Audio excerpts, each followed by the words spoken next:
Hello and welcome everyone to the MindGame Esports League Season 2 Finals Tournament. We have $100 on the line here for these great teams to be playing for. I am here with my boy Silent Echo. Silent, how you doing? Oh, I'm doing well, Tom. I'm excited to be here, see the culmination of all these players' hard work in this season 2. They're losing. I'm falling backwards in time. You're gonna have to help me out here. What year is it? I'm not even sure. There's so many things that happened this year. Sometimes I don't even want it to be 2016. If you know what I mean? Living in America and everything.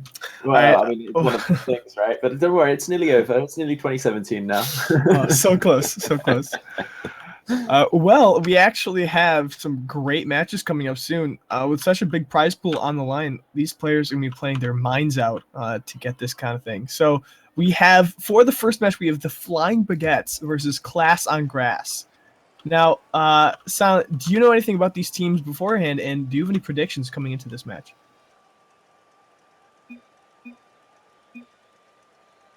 Oh, well, it seems like no predictions are coming in yet. But this game will be. I do apologize. I muted because otherwise my keyboard is loud, as everybody knows. That's okay. Mechanical keyboard elite, right? Yeah. I wish. It's actually just a terrible keyboard, but these guys getting underway. I think it's Flying Baguette's going to be coming in strong on this one. I think. Yeah, Ike Wolf has come up in a lot of big in a lot of tournaments before here. Ashen as well. Now we do see pressure be putting back onto Flying Baguette's side as shots are coming in. Oh, it's up to the right-hand corner of the goal, and that's 1-0. Oh, this is a solid play coming through here. Pumpkin Digger just throwing it up over the crossbar. Stoll coming in, throwing this into the goal. And I am expecting a very high-scoring goal because, on average, these guys have played 7 games across the season. They've won 7 games, and they have scored 6 goals per game on average. Yeah, that is kind of a crazy statistic. That's a crazy amount of goals to have in the first place, but being able to do that so consistently, we'll see if they can do that again this game. Now, Ashen looking to push it forward, not going for that air play, but Ike Wolf taking it forward. Ball's killed in the center, and it seems like not a lot of these players are challenging this ball really quickly. Yeah, that was close. Some double commits coming out, yeah. Yeah. A bad pop in front of their own goal, but Class on Grass is able to clear it out. Now Pumpkin Digger looking to push this forward. He misses the corner shot, and Ike Wolf is able to pass it forward to his teammate. Now it's killed in the middle, and Class on Grass need to push this out of their end because they're overextended. If this is a pass center, this could be a goal. Ike Wolf puts it on net, and that's a goal. That's the equalizer a minute and a half into this game. Yeah, Class on Grass doing really good work here. Ashent, I'm not entirely sure how I'm supposed to be pronouncing his name, but he drops it straight down into Ike Wolf. Ike Wolf able to put it in behind Pumpkin Digger, who does his best to reverse his momentum, take that backflip to get in front of it. But it's very, very difficult to just stall yourself like that. So you never want to try and reverse your momentum. It doesn't work out well. Yeah, you always want to be moving in the right directions. There's Ike Wolf putting that ball in the right direction. Over to his teammate now, Ashen, able to push it forward again, trying to center it, but not quite able to find that touch he wanted. Now Pumpkin Digger passing it, a beautiful pass to his teammate here. Now the clear's on Ike Wolf. Oh, it's a bad touch on their end, and they're able to barely get that out of there. Ike Wolf again with some great hits, but constantly Class on Grass are able to push it back into their offensive end. Yeah, Ike Wolf showing a really good judgment of his dodge there as he came off that wall. It's so easy to dodge over the ball, but he knew that he was going to stay at the same height when he took it. and made sure to account for that in his, I guess, trajectory calculations. What do you want to call it? Yeah, his prediction had been on point there, and his wall game all game really has been on point. There's another one on net. Barely misses, but Eichwolf's able to push it in for the 1-goal lead. This is a really nice pass, and this match going the opposite way to, I think, the way that most people would have expected, were they looking at these teams in advance, class on grass, looking like they were doing quite well just initially, but looking at the form, you know, I was actually surprised that Class on Grass even got a goal. Yeah, Class on Grass, doing well to get that one, but Eichwolf and Ashit have been able to really, put the pressure down enough where, oh, well, there's another goal. I was about to say they're trying to extend their lead, and they got another one. Yeah, absolutely. It's a really nice shot coming in from Eichwolf here. He just gets over the top of Pumpkin Digger, and it is starting to look like Class on Grass might not be able to crawl back from this goal deficit as it just continues to increase. Yeah, well, we do have 2 minutes left in this game, and it's only a 2-goal lead. So many things can happen in this game. You can never count one of these teams out, but this lead is going to be hard to deal with when the team you're facing has such a repertoire at their hands. Now, this is Stoll looking to push the center for his teammate. Oh, barely able to force it past Eichwolf, but Ashit is there to try to get it clear out.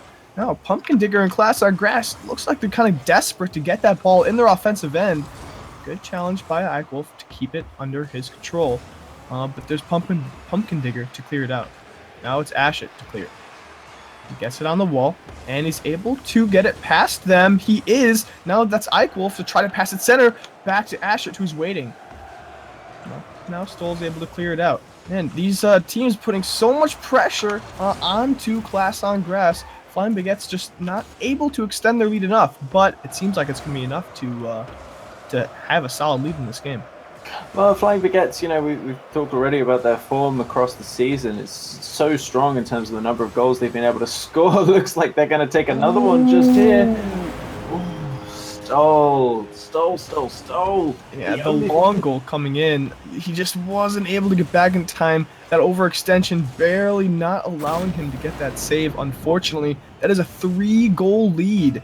With 1 minute left in this match, that may have been the dagger to the heart. Well, Stoll would have actually been able to save that had he taken a diagonal forwards flip rather than trying to backflip, trying to catch up to that ball. It would have been a lot easier if he just changed the momentum of the ball rather than trying to stop it entirely. Yeah, you need to really be careful at the angle of your approach on that ball, because there's so many ways to maneuver the ball in your favor that you need to watch out for. Eichwolf for the great save, and that's really going to lock out Class on Grass from coming back into this game. Only 30 seconds left, and it looks like Flying Baguettes will be taking this game 1 in this best-of-3 series. Now, a quick little trivia about Class on Grass. Although neither of these players were on the team at the time, Class on Grass actually knocked me and my team out of the first RLCS qualifiers after we got into the top 32. So it wasn't this lineup though, but so that's where this bias is coming from. I've been wondering this whole time why you love the Flying Baguettes so much, but they come through, they take the win here, a nice easy victory. This is going to be a best-of-3 series, so we're going to see them go through into this game number 2, see whether Class on Grass are able to pull this back, but they got that early goal and then nothing really happened after that, and I'm not going to lie, that early goal threw me for a second. I almost got the teams mixed up. Yeah, what does Class on Grass need to do in this next game to counter Flying Baguette and really take back this series, force a game 3, and bring it forward? Well, they're going to have to do a lot, and really what they need to do is make use of the momentum that the game is giving them. So make use of their ability to, rather than trying, I saw a lot of occasions where Pumpkin Digger and Stoll especially, Stoll was trying to just change momentum left, right, and center.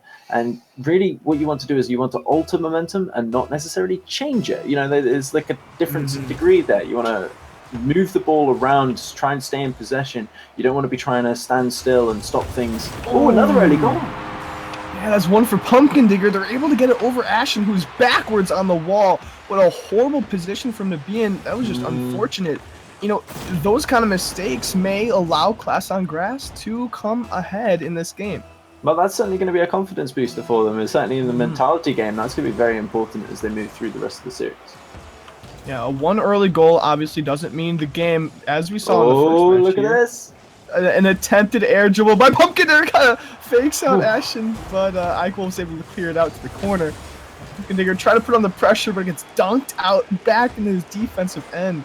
Now it's up to Stoll to get this cleared out, but Eichwolf is there. Now Eichwolf and Ashen are both trying to challenge. I don't know what Eichwolf was doing there. Probably wanted to hit Pumpkin Digger, play this a physical game. But Pumpkin Digger looking for a dribble play. Oh, it gets knocked out to the side by Ashen. Now it's up to Eichwolf. Now the pressure is being put on Flying Baguettes, but it doesn't seem like Class on Grass are able to make a good play off of their pressure. Well, being slow picking up that demo, that physical game is going to come out. We're starting to see it from both sides now as they try to throw their opponents off balance. And that's one thing about starting the physical game is that's going to encourage your opponents to do the same. So let's see who can take whose lunch money first. Oh, a nice shot by Ashen, up and over with the double touch. The defense is not quite there as that shot was coming in pretty quickly. Pumpkin Digger not quite able to get up in time. Yeah, he really tried for that one. That's about the only thing he could have done there. He needed to be up much sooner to be able to catch up to it, though. Just a sticky situation in the defense, sort of expecting his teammate to make a challenge that just wasn't there. Yeah, now it's Eichwolf putting the ball back into his offensive end. But Stoll's there, and now Pumpkin Digger. Yeah, Class and Grass now are able to get some good defensive challenges and turn around the pressure. That's a nice pass forward, but Eichwolf is there to clear it out. And that ball gets turned around so quickly when it gets on Flying Baguette's side. Now it's up to Stoll, bring up the wall. He knocks it forward, but Ashen's there to turn it around. No, Stoll continues the pressure, gets it past Eichwolf, up onto the wall. Now it's Pumpkin Digger with the shot. Oh, he's not able to get a good touch on it, so it's an easy clear by Ashen, who actually hits it backwards instead. So he pretty much just passed it, gave the possession to Class on Grass. Good pass over. Stoll's not able to find the shot, and Eichwolf gets the clear. This is going to be dangerous. And that's the counter goal. Well, that's not entirely unexpected to see Flying Baguettes come through, start taking this again. What I will say is that this is now much higher than the average number of goals that they've conceded across the season, because they've conceded 2. And in the 7 matches they played, they only conceded 9 goals total. So two goals scored against Flying Baguettes is actually a really good performance from Class on Grass. Class on Grass is orange. Flying Baguettes is blue. That's what I meant. Yeah, of course. I'm having one of those days. Yeah. No problem. It was probably the early goal. Yeah, it's probably the early goal that messed you up a little bit too. Yeah, I did. I don't know why, but I seem to think that whoever scores the first goal is Flying Baguettes, clearly. Oh, nice airplay by Pumpkin Digger. He's been going for those, but none of them have really worked out yet. He may be, just looking for that one that, gets him that goal, or, he may have to look at other ways to maneuver the ball to be able to get it in the goal. Now Stoll has to get this clear. Oh, it's a bad touch on the wall, and it goes straight to Eichwolf, who takes a soft shot. Not quite able to get it in the goal, though. A Pumpkin Digger looking for a dribble. Not going to work out. It's up to Stoll to get this clear and a shot, but Eichwolf is there for the easy redirect into the corner. The defense on Flying Baguettes is bad. The defense is bad. Man, that wasn't that bad a clear. But Eichel getting caught flat-footed here, having to try and go backwards. Like I said earlier on, you don't want to be trying to stop the ball there. And actually, just a double jump would have been able to clear that quite easily off to the side, back into the corner for safety. So it really shows just how much presence of mind you need to have in a 2-all game. There's only 1 minute 40 left to see whether we go to game 3. Yeah, this is a lot closer than we thought, and I was about to compliment them on their defense. Oh, there it is. The ability to keep it out. What a great save from Pumpkin Digger. Able to get that clutch double jump to barely tip that ball out of the goal. And that counter dunk is going to go straight back in for the 1-goal lead. Oh, that's painful. After you've made that great save, trying to take it out, Pumpkin Digger just not quite able to get it out fast enough. Ashton getting that great dunk, throwing that into the far corner of the goal, and we are back in the lead for Flying Baguettes. Yeah, that really is the worst feeling. You make an amazing save or an amazing shot and it doesn't work out, and then your opponent counters you and it was all for naught. All these passes coming in center for Flying Baguettes. They're trying to make another thing happen. They're trying to extend their lead, but Class on Grass are not going to let them go easily. They're trying to put it in their offensive end, like clears here, but see those far hits from the wall. They're just not really working out for them. Heiko doing such a good job putting the pressure down, putting the passes onto his teammate. You can see Ashton. I know. I've given up. We'll just go with Ashton for the rest of the day. Ashton, 5 shots on net. But Pumpkin Digger has 6. So this game is a little bit closer than the scoreline seems. Yeah, it's that was a very close opportunity there. Flying Baguettes, I think they've taken a bit of a warm up at the moment. I mean, that's the impression I get. Certainly looking at their previous form across the season, you expect them to come in a lot hotter, and that just hasn't happened so far. They need to step on the gas a little bit, I think. Is it because of Flying Baguettes maybe misplays, and you think it's because they're not warmed up, or do you think it's because Class on Grass have done a really good job on turning the ball around, changing possession, and putting the pressure back on them? I feel like I think in this instance it's going to be a case of Class on Grass maybe doing a little bit of that, but also it's a combination of both, I think. I don't think there's either team is playing particularly well so far in this series. I want to see that kind of step up, certainly if Flying Baguette's going to be able to take this win just here in this series. They're going to move through to the semi-finals, and they're going to have some serious competition there if they don't warm up a little bit. We saw some mishits that we didn't expect, and all kinds of shenanigans. Yeah, so Flying Baguettes will be moving on, no matter how botched their first series was. They will be moving on to the semifinals into this tournament. But Class on Grass, I believe they are knocked out now. That's unfortunate for them. No, that's it. So the single elimination going through here. It's going to be best of 3s all the way up to the final. In the next game, we're going to be having L7 versus Reverse Gaming. L7, the second seed coming into this tournament. So with just one, so a 6-1 win-loss during the general season, but only a 12 goal difference. So a much smaller goal difference than we saw from Flying Baguettes with a 45. So I don't know what that's going to mean going forward. And as we move down this bracket, we're going to be seeing teams coming closer together in terms of season performance due to the way seeding works. And Reverse Gaming, they had a 4-2 in the general season with a goal difference of -3. So we're going to have to look for a positive one from them going across here. Do you know anything about either of these two teams? Did either of these two teams knock you out of the RLs? Yes, Tom? Fortunately, no. None of these teams have. But it does look from the statistics, it will be looking like a much closer match. I'm really excited to see what both these teams can do. Because in our previous match, Flying Baguettes, it looked like a fairly close match as the scoreline wasn't very, they didn't Brazil them or anything. However, it was the first seed against the absolute last seed in this tournament. Class on Grass was seed 8. Flying Baguettes was seed 1. Yeah, of course. And so that was kind of, expected to be, a win in Flying Baguettes' favor. And it wasn't even that big of a win. It wasn't that crushing of a defeat. And so I'm really excited to see what these statistically closer teams are going to come out with. It looks like we'll have some good series on our hands.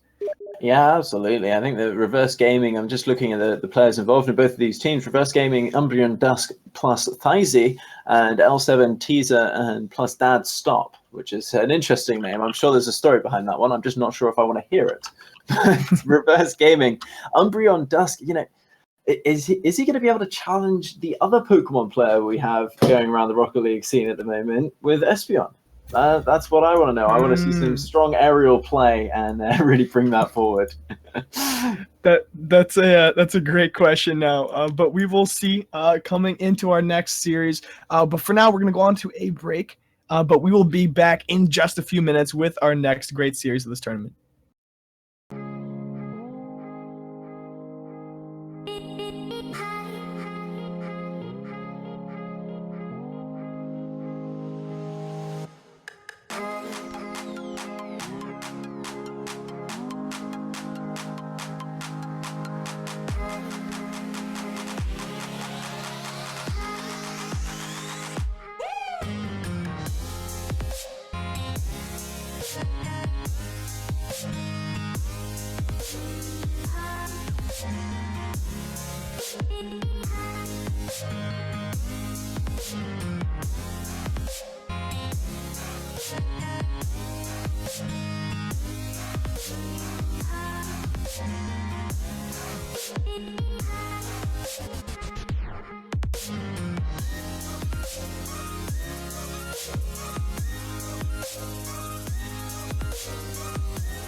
To the B-side.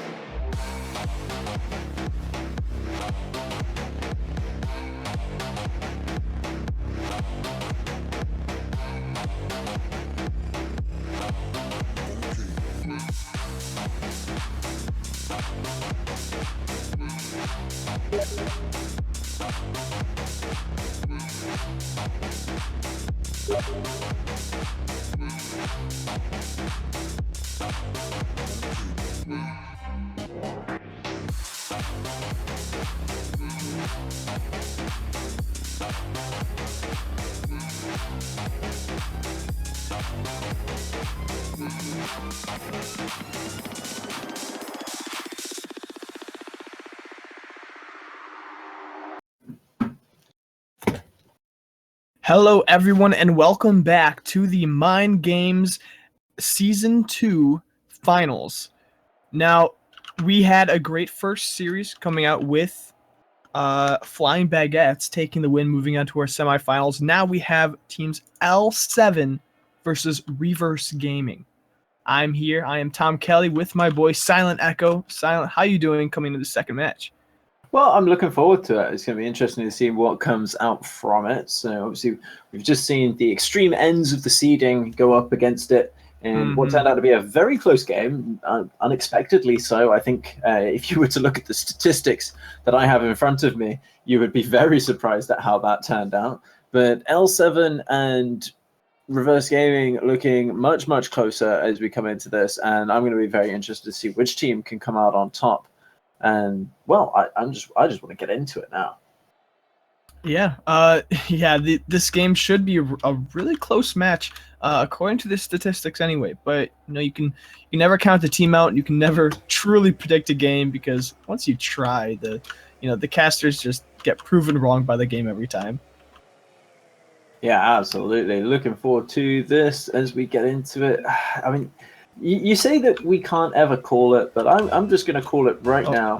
I'm going to say that one of these two teams is going to win this series.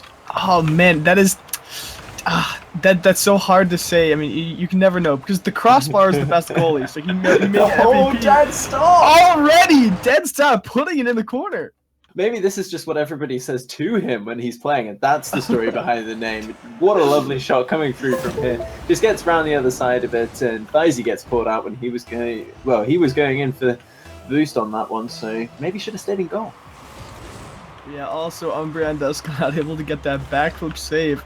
But now they're trying to put the pressure back on their opponents. They need to get a few early goals to take an early lead if they want to take that. Dead stop. Now trying to put a center, but Tease isn't there. Now Tease turning it around, trying to get a good pass center, but his teammate's pretty far back. So Dead Stop's gonna be looking to just put it back. Man, it passes back and forth across the center, but nothing really coming to any fruition. Yeah, I mean, great plays if you have a third teammate, but this is 2v2, so you gotta look for those opportunities, time it for when your teammate's gonna be there. This is dangerous. Oh, a nice pop by Umbreon Dusk, doesn't quite find the goal. Now Umbreon is looking to pass it forward. Oh, Batiza misses and actually hits Umbreon on the wall. But nonetheless, the momentum is in favor of reverse gaming. Umbreon Dusk looking for a dribble play, doesn't find it. Oh, a mess up by both the players. Oh, he barely saves the shot. Oh. And then again, just the shot's not finding the goal the way that L7 wants it. Yeah, they're really looking for it. They can't find it though, so perhaps they need to look behind the sofa. We'll see. But this looks like they did. Yep, definitely was behind the sofa all along. Oh, Thigh's not able to get up for that. He overextended a little bit, not expecting the clear. Oh, it was also just a bad jump by him, and Dead Stop was able to get the goal. Oh, that was really unfair. Oh no, he's just bad. That's what you just said. Wow, some deep analysis coming out here from Mr. Tom Kelly, direct from Chicago. That's why I'm a play-by-play caster, not an analyst. This is because I end up if I don't like someone's play, I just call it that. Oh, nice pop forward by Umbreon Dusk, but it's not gonna find a shot. There's Thighs to try to block it out, but it ends up to be a nice little shot there. Dad Stop not trying to kill it for his teammate. Batiza is waiting far back. He's waiting patiently. He doesn't want to go for any risky plays. Waiting for Thighs to pass it back in his end. You know, we've said a lot about the seeding of both of all the teams so far in this, but the great thing about playoffs is that everybody is on an even footing in this bracket. So everybody has the chance to come through, go through to that final. But we're going to need to see a lot more coming out from Reverse Gaming if they want to be able to make it into this semifinal. Yeah, definitely, especially since they're down 2-0 and this game's only half over. Oh, a good clear by Dad Stop against the wall. Puts Thighs in a bad position, but the pinch back over to Tease for the shot. Not quite able to find that either. Now it's Umbreon Dusk looking for a dribbling play. Oh, Dad Stop's able to stop him in his tracks. But Dad actually turned around for that and gave the possession back to Reverse Gaming. If he does that enough, Reverse Gaming may have a chance. But doesn't look like they'll have enough clears to take this game back. Well, so far L7 looking much better on transitions. They got a little bit more control of these center boosts, which is so important in 2v2 because when you haven't got that third player there like you do in a normal match, it makes it that much harder for you to have somebody in the right position. Boost becomes that much more essential, and that center boost is the boost that you need to be picking up. Yeah, now the ball going back into Reverse Gaming's side. They seem to be getting dunked out at every offensive opportunity they have. Not quite able to find the shots or the clears they need. Oh, there's Umbreon Dusk trying to turn it around to the corner. Oh, missing the hard corner play. T is looking to get it around the opponent, but it was a little bit too hard of a pass, and Dead Stop not able to find it. Oh, this may be it, though. Ooh. Oh, a close play off the Psyonix, corner. please! I want these dings coming off those posts. Prime Seriously. time. Oh my gosh, that was such a close play by him. Dad Stop looking to pass it back to his teammate Tiza, looking to pass it again. Oh, but Dad Stop actually going all the way back. Predictively, nice, and he's going to be able to bring it forward. This ball has been on Reverse Gaming's side of the field nearly the entire game, and if it turns over, it doesn't turn over for long. No, absolutely. The Reverse Gaming doing a pretty poor job of transitioning out whenever they have the opportunity to do so. This is close. Oh, not what a able to bad make it stop. happen. Oh, so very close. I mean, you hear the phrase being in the driving seat of the game, being in control of the tempo and that kind of thing. I think in this case, Reverse Gaming duct taped in the back seat. Well, good dunk by Umbreon Dusk, though. Will he find the pass center for his team? Oh, it was a nice clear by Dad Stop. It was a close Risky one, pinch, though. but needed. Yeah, definitely. Now it's Tiza for the shot. No, not quite able to find it. Umbreon Dusk now, pushing it forward. Oh, missing the airplay. Gives Dad Stop an opportunity to take control. Oh, but Thies keeps it in. Now this is this ball's been on their end of the longest right now. And it has the entire series. But it's not going to really matter as there's only 10 seconds left, and it looks like this game is going to L7. Yeah, with 5 seconds left to go, it's going to take an awful lot, but nothing's going to happen here. First game, going into L7. Favorites to win if you look at the statistics, and only increasing the goal difference deficit that Reverse Gaming are coming into this with. Yeah, L7 doing such a great job on that celebration there. Everyone doing the upside down wiggle, which I appreciate. It was also slightly synchronized, which gives them a little bit of bonus points. It does, absolutely, especially when, slightly different latency times. It's actually very difficult to do things at the exact same time in Rocket League. But there you go. Wonderful stuff coming out from L7. Reverse Gaming coming into this next game. They need to start transitioning out. They need to be getting good, hard clears. That's going to be step number one, because if they are clearing it way out of their end, that's going to provide them so many more opportunities than they've been having, trying to take those 1 to 2 touch clears, not working out for them so far, much too soft on the hits. I mean, you know the difference between a good Rocket League player and a great Rocket League player, Tom? Enlighten me. Great Rocket League players hit the ball really hard. I say that when I cast as well. The difference between the pro and one not, that every hit is a power hit. That it's so true, and that the power that comes from well placed hits on your car and pinches or good passing plays, like those set up offensive opportunities so often and so easily. If Reverse Gaming are able to find this game, they were only down 2 goals, but the pressure was on them. So we'll see what they can do now. Already putting the pass forward, but it just changes possession. Dad Stop looking for the pass. Good pass to Tease. Oh, Tease is not able to find the shot, but he does take the best back boost, trying to starve Reverse Gaming a bit coming into these offensive plays. Now it's Ties. Ty's looking to get the clear forward. He gets dunked out by Tease, but that's Umbreon Dusk to follow up. Again, Dad Stop, just stopping them in their tracks, trying to clear it out. But no, Umbreon Dusk now with the offensive opportunity. He gets the goal. It's a 1-goal lead. I don't know what's going on. Did the teams join the wrong colors? We see Reverse Gaming taking a goal here. Umbreon Dusk actually doing a really, really good job tipping that one past Teaser. Dad Stop nowhere to be seen on that breakaway. So if they can hold on to this lead, maybe extend it, they could have a chance of extending the series. Well, a fake kickoff coming in from Tease. Now the pass to the aerial play. Not quite going to work out unless he gets a goal here. No.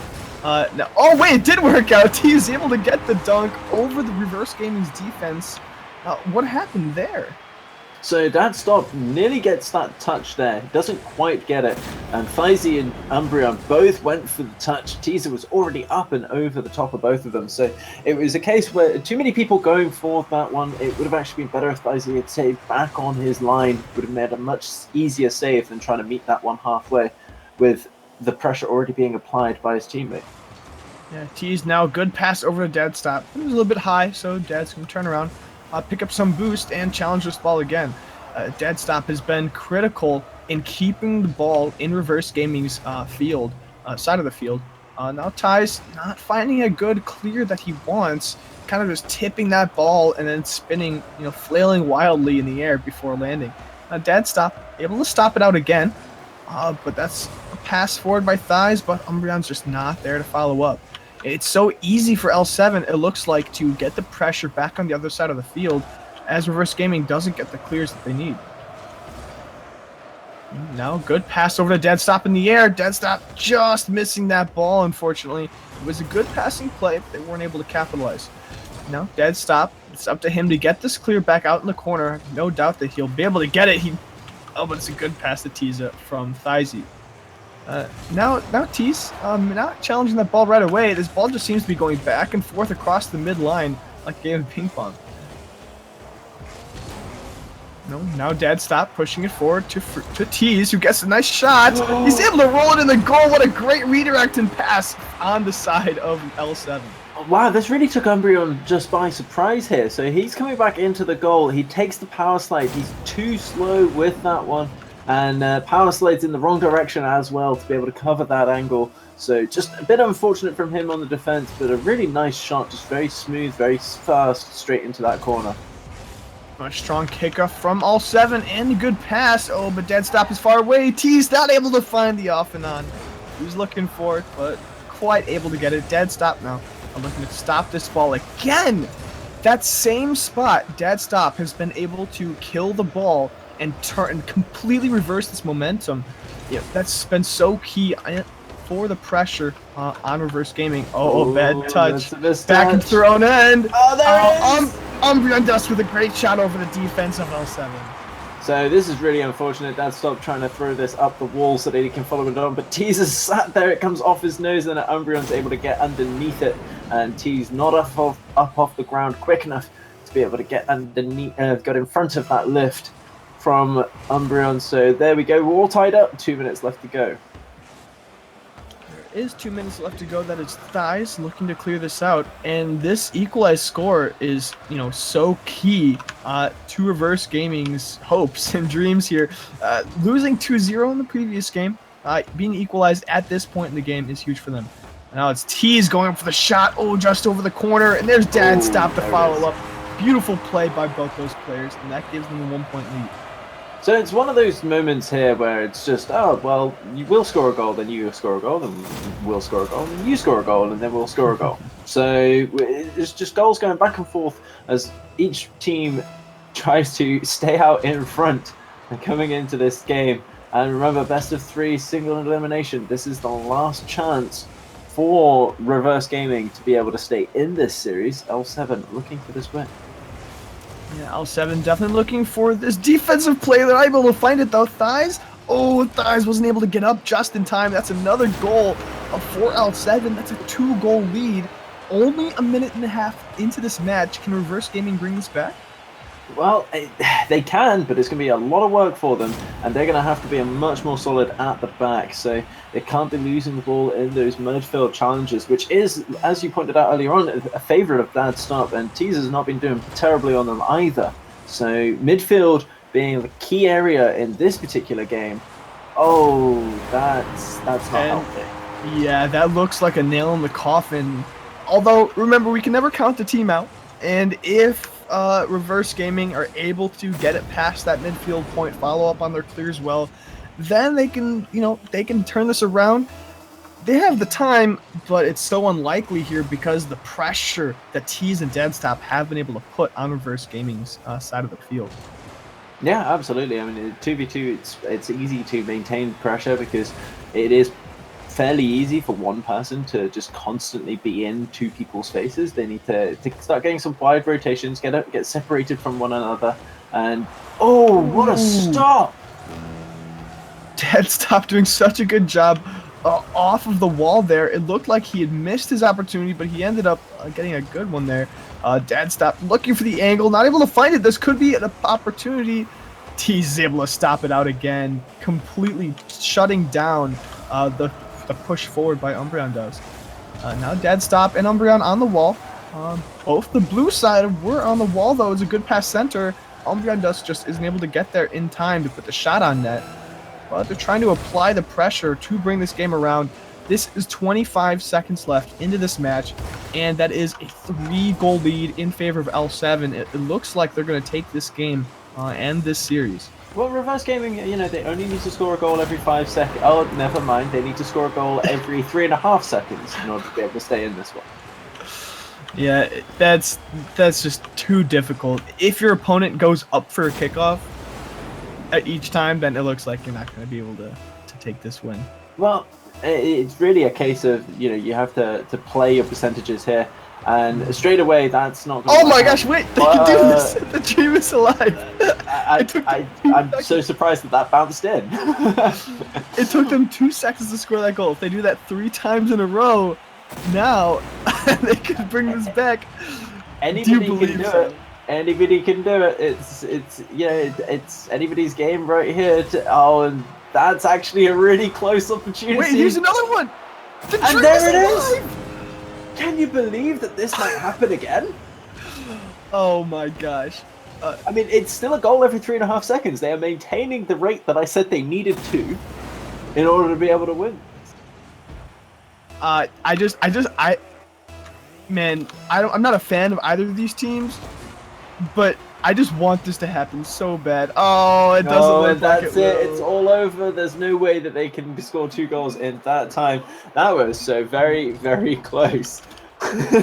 we knew it wasn't going to happen, but we still let ourselves hope. It's like buying a lottery ticket every week. You know you're never going to win, but you keep on doing it anyway because you're an idiot. What a wonderful game that was. I saw L7, really in control here. Very much looking forward to them in the semi-final later on when they're going to be playing up against the winner of our next series we're bringing you. Reverse Gaming doing very well as well. I'm sure that they'll be back for Season 3 of MindGames. I'm assuming there'll be a Season 3. Guys, have a Season 3 now. I've said there will be one. But we're going to be looking at Coil and Chev Gaitin in the next match. I think I'm pronouncing that correctly. Meine Deutsch ist nicht gut, ja. But with Chev Gaitin looking at a goal difference of 10 across the game, across the league, and a win-loss 4-2. So, and an OT loss as well. So my apologies. It's 4-3 for them across the league so far, and a Coil looking a little bit stronger with a 6-1 win-loss. So they're definitely the favourites coming into this, if you trust the statistics, which so far we've been able to. Yeah, so far it has laid out fairly predictively. But coming to this next match, I'm really excited to see what these teams can do and how L7 and the Flying Baguettes, who have already gone on to our semifinals in this tournament, what they will do in the next round. Now, we will be moving to a break here, but everyone that watching, stay tuned. Make sure to hit that follow button if you haven't already, and we will be right back.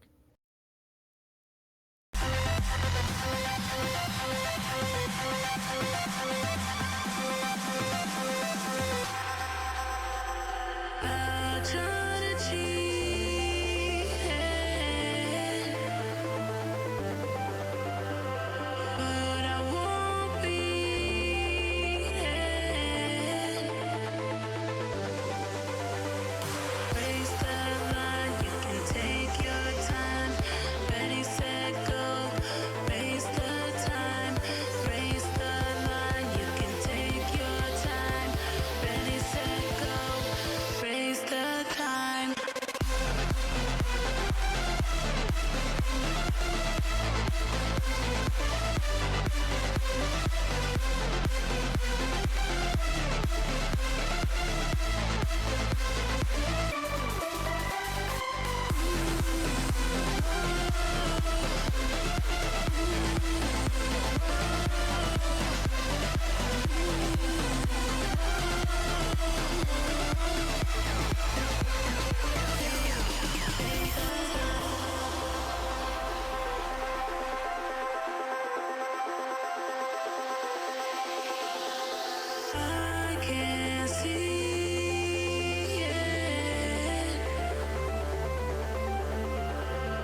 Hello and welcome back, everyone, for this MindGames League Season 2 Finals Tournament.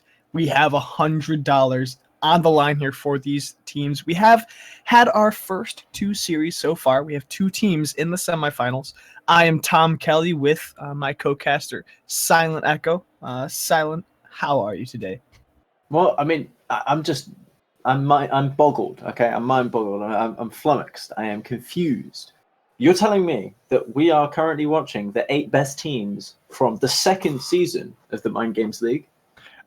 You know what? I am telling you right now that we are not. We're actually watching 2 of the best teams moving into this next series. That makes more sense. I was going to say, close. Like, the 8 teams at once would be impressive.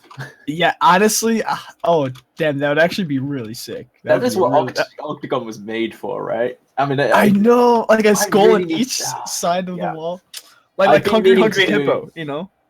Oh, it's exactly like that. And everyone's scrambling for their balls, and like one of you tips the whole thing up slightly so that you win without your brother noticing. I never did that. Man, that'd be really cool. I did that. But anyway, these guys, we're looking at this. This is going to be a great match. We're coming into it now. It's going to be a Coil versus Chef Gaiten, which I've been reliably informed is Nederlander, which is not a language that I speak very well because I literally just started trying to learn it in preparation to go to LAN in 17 days. So you can see lots of preparation and forethought coming through here. But I'm excited. Yeah, me too. How do you pronounce this name? Sheev Guyton? Sheev Guyton. Sheev Guyton. All right. Okay, I'll be good. This ball going straight center. Oh, Gimbap not quite able to find it. Oh, but that's a shot by Estreve. Pushing it forward to himself. Oh, he takes the boost, though, locking Exposia out from getting a nice clear. Now it's MNG looking for the clear, but he doesn't get it. It's Gimbap! Not quite able to find the shot, but Estreve is there to follow up. Oh, and the Scottish Spoon not able to do anything about this one. MNG trying to do his best to get it out of there, but Gimbap and then Estreve going to come through, just put that through. Exposia caught flat-footed on the goal line, which, you know, I've known Exposia for a while now. It doesn't surprise me. Yeah, Exposia not quite able to find the clear he wants, but he's up for a shot. Not quite able to find that as well. His teammate is back in the midfield waiting for the play. Now it's up to Estreve to find this clear. He gets a dunk, but that's not what he's looking for. Exposia kind of just wasting time here, not quite able to find the pass he wants, but that's a good one. Estreve's able to dunk him out, and that's a long goal. This is what you get for saying that Exposia did something good. It's just Estreve just coming through, just going for it all the way down the length of the pitch. MNG is nowhere to be seen. Exposia not quite able to get the pass across to him, and that's just really unfortunate, actually. 2-0 now, 4 minutes left to go, and Coil are actually the favourites coming into this game. Yeah, according to our stats that we've been able to trust so far, but it looks like Sheev Guyton has been able to capitalize well on the missteps by Coil. Oh, a good dunk down by MNG, but this is Exposia now trying to clear its center. Exposia, will he be able to get this hit? Gimpap's able to pinch it back, and that goal, it almost goes straight into the goal. Wow, what a play by him. Well, Exposia trying to clear that. Absolutely, but this isn't the usual lineup for Sheev Guyton, so possibly that's what it is. They brought in a ringer for Timotheus with Gimbap stepping in, so I don't know, maybe that's what it is. So not sure if that was an availability issue or what went through for that sub, but it's always tricky to come into a playoffs with a substitute, although it seems to be working out better for them than their league play did. Yeah, it is always difficult playing with someone new or someone different. We don't know how much we played together, obviously. They could be more comfortable with this lineup. That's why they subbed him in for the finals. But it looks like this will be a Estreve. Oh my gosh, I can't English right now. Now Gimbap. I don't think that's English, I think that's why. Oh, yeah. I can't speak any language. You can't words, that's for sure. There you go. That's a better way of putting it. Oh, so close. So close. MNG able to get the pass, but doesn't find the goal. Oh, now Estreve with a good clear out, but MMG is able to stop that. MNG looking for the pass center again. Oh, he does get it past Gimpap. Oh, but it's a great pass to Exposia, who doesn't quite able to find the shot. No, it's a shot by Estreve, and that finds the net. Oh, that's a good shot coming through here. And I'm hearing from the Twitch chat that this is Tilted Goats is the meaning of Sheev Guyton. So, I mean, that's a great team name, I'm not going to lie. I wish it was in English, so I knew that for sure, but that's what I'm hearing, so it must be true. Twitch chat told me so. Alright, yeah, Twitch chat's never wrong. You know. Sideways angled goats is the clarification on that translation. Okay. Maybe I think that's gonna be the next team I try out for RLCS with is slightly tilted goats. Yeah, I think that's a good name. Yeah, it's solid. Exposia getting a nice clear out here. I'm not able to find the goal. Ooh, stopped by Gimpap, but a Coil didn't really pressure them quick enough for them to capitalize on that misstep. Gimpap looking for the clear off the wall. He gets a hit forward, but straight to MNG. Can't pop it over. Gimpap with a dunk right into the goal. Wow, this is really not looking good. I mean, a Coil not looking as strong. I've cast these guys a few times. I've played with both of them. I would normally expect them to be doing better than this. Honestly, I'm at a loss for words. They need to be doing more. They need to be stealing more boost. They need to be bumping more. They need to just do all of those things that make it very, very difficult for somebody to play the game they want to play. Yeah, especially in that last play, MNG thought he could pop it over them with a light touch, slowing down from that ball, but it wasn't the right play to make as he got it dunked out really easily. A nice pop up by Estreve. Oh, MNG coming in clutch with that tip off the wall. Now looks like they'll be bringing up this ball slowly, but they get dunked out again, and there's a no! He completely whiffs the goal. If he didn't touch that ball, it would have just gone straight in. Well, I mean, is that just elaborate BM at this point? Oh yeah, you know, it also could be that they want to get this series over with, so they don't want to score more goals and have the time run out, because they do have a 4-goal lead at 1 minute left, so it looks like they're the vast favorites to take it. Oh, no! The opportunity wasted by MNG. Yeah, 2 whiffs in a row is never good to see. It was right there. Exposure finally doing something useful. Oh, I'm so harsh to Exposure. It's because he's from Dundee. Okay, you guys don't like each other? Oh no, I'm a big fan. I like Exposure. Just like Dundee. Oh yeah, it's the people who like each other most that talk the most DM. But that is true. This is why I can never cast Doomsy with a straight face. Yeah. Yeah, it's like last night when I casted my own team and they played poorly, and I ripped into them. Yeah, the first game, however, going to Sheev Gaitan. These tilted goats doing such a great job at shutting down a coil against Exposia and MNG. Now, coming into this next game, Sheev Gaitan played so strong, getting so many dunks down and getting those goals in. You know, the question is, what does a coil need to do to bring this game back in the next enforce game 3? I think that the best thing they could do to begin with is score some goals. Like, at least one, guys. Come on. That's going to be your #1 step towards potentially winning a game of Rocket League. After that, it's sort of going to be all about keeping control in the midfield, making sure they're maintaining possession, making sure that they're not handing off the ball for no reason. They want to be getting bumps. They want to be throwing these Sheev Gaitan, these tilted goats. They want to throw them off their angle. They want to tilt them right back and just, you know, maybe tilt them so far they're standing up straight again. I don't know. That would be the opposite. What is the opposite of tilted there? Oh, a nice shot coming out from MNG. Level is the opposite of tilted. Oh, there you go. Not quite able to fight it. Ooh, a good pass center. MNG takes control of the ball though. Passes it forward to a Shreef. Now Gimpap looking for the pass forward that goes straight down, and Gimpap's not able to find that shot. Oh, a double whiff there by MMG and Gimpap. Good dunk by a Streve. Those dunks coming in clutch so far. Looking for a pass to Gimpap. Not able to find it. There's now a Streve trying to take control of this ball with no boost. He managed to get it there. That's MNG passing it across the goal. Now it looks like Gimpap and Streve have been put under the pressure here. That's another shot from MMG. That's one so far on their end. Exposia taking another one. Not able to find the dunk. That's going all the way back, but MNG luckily predicted that play, and he went all the way back to the goal. Now, I mean, what do these teams need to do? It's 0-0, and it's already been a minute and a half into this game. Well, it's really just more of the same at this point. So both teams doing a very, very good job of trying to transition out. They just need to keep up this pressure, and whichever team is able to throw the other team off balance first is going to be able to take the lead in the game and probably maintain it. Yeah, especially since we haven't seen very many goals. A single goal could be the decider here. MNG going all the way back to goal. Thankfully, a double touch by a Streve. Not able to find it over him, though. Now it will be Gimpap looking for the challenge here. Oh, and MNG gets it over him. Oh, there it is! And the dunk on a Streve.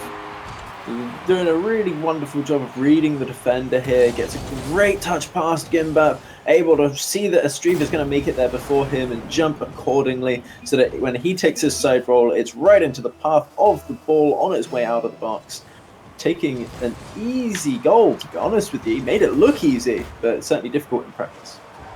Yeah, it was a great prediction by him. Oh, the overextension from Sheev Gaitan may lead to another goal by a Coil, but a Coil not able to find the net soon enough. Oh, good pass forward to MNG. Looking to turn it around, though, and put another pass to center. Gimpap is able to stop that out, though. Gimpap is trying to do something here. This goes to achieve a Streve. Gimpap looking for the clear now. Looking for the double touch and the dunk. Not able to get the dunk, though. This is Exposia's opportunity to shine. Oh, doesn't quite get that either. Trying to pass it forward to his teammate, but MNG wasn't expecting that. And now MNG is making his own solo play. Ooh, dangerous. Oh, it was a good clear out, though, by Shreve, who gets the save. Now it's Exposia again. This ball going back and forth. This goes perfectly center, but MNG just went way too far back and wasn't able to follow up. Oh! Nearly takes it there. Yeah, another pass center again, but it seems like a Coil just aren't expecting these great passes, and their teammates just haven't been there in time. And the dunk from Chief Guyton comes to the equalizer. Oh, this is just wonderful what we see here. So MNG actually trying to get that touch from a Street, but it comes off the side of his car and towards the back of his hitbox. And because Rocket League physics are not the same as real life physics, that actually sends the ball continuing on its way. That they've sent it upwards off the wall. The Street reads it well, catches it, puts it in the net, and tied up now. And possibly our dreams of a game 3 for the first time today are dying a slow, slow death. Yeah, I mean, it is only a 1-1 game right now, and we do see, you know, it's been equal shots, equal goals, and nearly equal saves from both these teams. Another good pass from MNG. Oh, but Exposia has the shot opportunity. No, it gets knocked back center. Now it's Gimpat. Good clear out by MNG. Looking to get this clear center. This time Exposia is there. Exposia not able to take a nice shot. Oh, close shot by him. I seem to be lagging just a little bit, so that ball actually went into the goal and out again on my screen. Oh, a nice pass center by a Street. But it looks like neither of these teams are able to finish until now. Exposia rolling it into the corner of the goal. Well, that is the kind of goal that I expect Exposia to score, an unchallenged one. But he comes through, he takes his opportunity, he guards it well just in case the Street is able to come across, and he's able to put that away. 2-1 now, 55 seconds left to go. I mean, it's going to take a little bit of work for Chief Guyton to actually take the... Oh, that's another goal! A Coil doing such a good job on that cheat off the kickoff. MNG coming up so close, able to get that nice shot. Shreve, though, went for the boost on the side, and he just wasn't able to get back in time. It was a poor play by him. It was a nice cheat by MNG. Yeah, good work from MNG, reading that kickoff very, very nicely. 3-1 now, 50 seconds left to go. I mean, I'd be biting my nails a little bit if I was these goats. The goats, you know, well known for biting everything.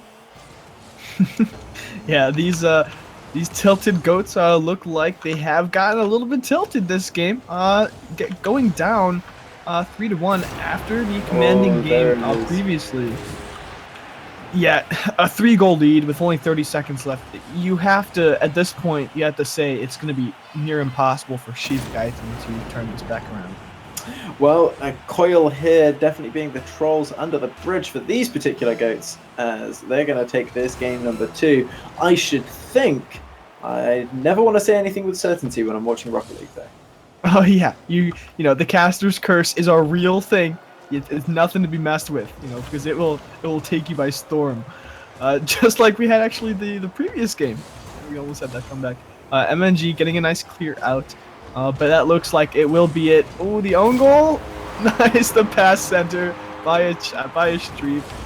That is 5-1 in the second game. This is a massively different story than game 1 was. Yeah, game 1, of course, going to Chief Guyton. They had a commanding lead there, and so this kind of caught us by surprise. A Coil, however, I believe are the higher seeded team. And so this is what we expected in the beginning. But we'll see how Game 3 goes. Yeah, certainly Game 2 gone much more like what I expected Game 1 to go as. Maybe Exposia and MNG just thought that it was time we saw a Game 3 on the stream. Yeah, of course. That also that's going the ultimate BM, throwing the game just to see the Game 3. Yeah. Oh wow! I love those lightning wheels. That outfit by MNG is just. Wow, that's actually really sick. You can tell he spends far too much time playing the game and knows far too many people to be able to accumulate such wonderful wheels. And I mean, I don't like the lightning wheels, so I'm not jealous. So I don't mind. But the heat wave. But the combo with the yellow lightning. Oh, Yellow lightning. Well, I mean, ever since I had a bad experience with yellow snow, I've always been wary of things that are yellow that shouldn't be. All right, let's start up this game 3. Got Please, tilted quickly. goats. Hurry before the images burn into my mind. Too late. We have. Yeah, it's too late. We have Sheev Guyton tilted goats, slightly off kilter goats versus a coil.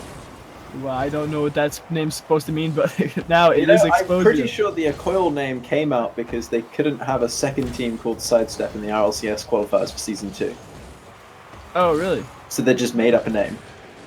I don't think it means anything. I'd have to go a long way back in a Discord chat that I am part of to find out, but we'll have to see. Years. It would take me a long time. It's not something I'm going to try and do while casting.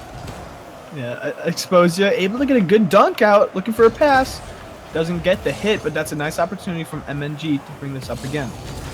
Good pass by MNG, a little bit far out though, and Ashri was able to clear it out. But it just goes straight to Exposia. He's able to take control in the corner, and a nice demo for MNG to set his clear. It doesn't work because Gimpap is just there for the pass over. Oh, Ashri isn't going to be able to get there in time. Gets another dunk out. Man, they're applying so much pressure here. Definitely. I think that Exposia was taking some 50-50s that he could avoid taking, and I'm not just saying that to rib on him for a change. I think that he really does need to avoid them, and he does with that goal. Exposia doing a great job turning around in the offensive end, you know, being in the right position at the right time. He saw how that ball was bouncing, and Gimpap and MNG both turned away from it, looking to see what was happening next. But Exposia capitalized and just took the shot as soon as he could. Yeah, definitely. Exposia throwing that ball out to the side of this kickoff, but just overall so far in this match, the danger there. Acoil still having it their own way, but they need to apply more pressure and get more goals if they want to be sure of securing this series. Yeah, they did win our second game by a commanding amount, 5-1. But this is the return and the counter by a Streeve and Sheev Guyton, equalizing the game a minute and a half in. Yeah, there it is. Finally, we see the Tilted Goats coming back and equalizing. We're going to have to watch to see whether they're able to maintain this. The midfield interrupts going to be key to both teams as we move forward. Now a Streef pushing this up. Exposia now returning this ball.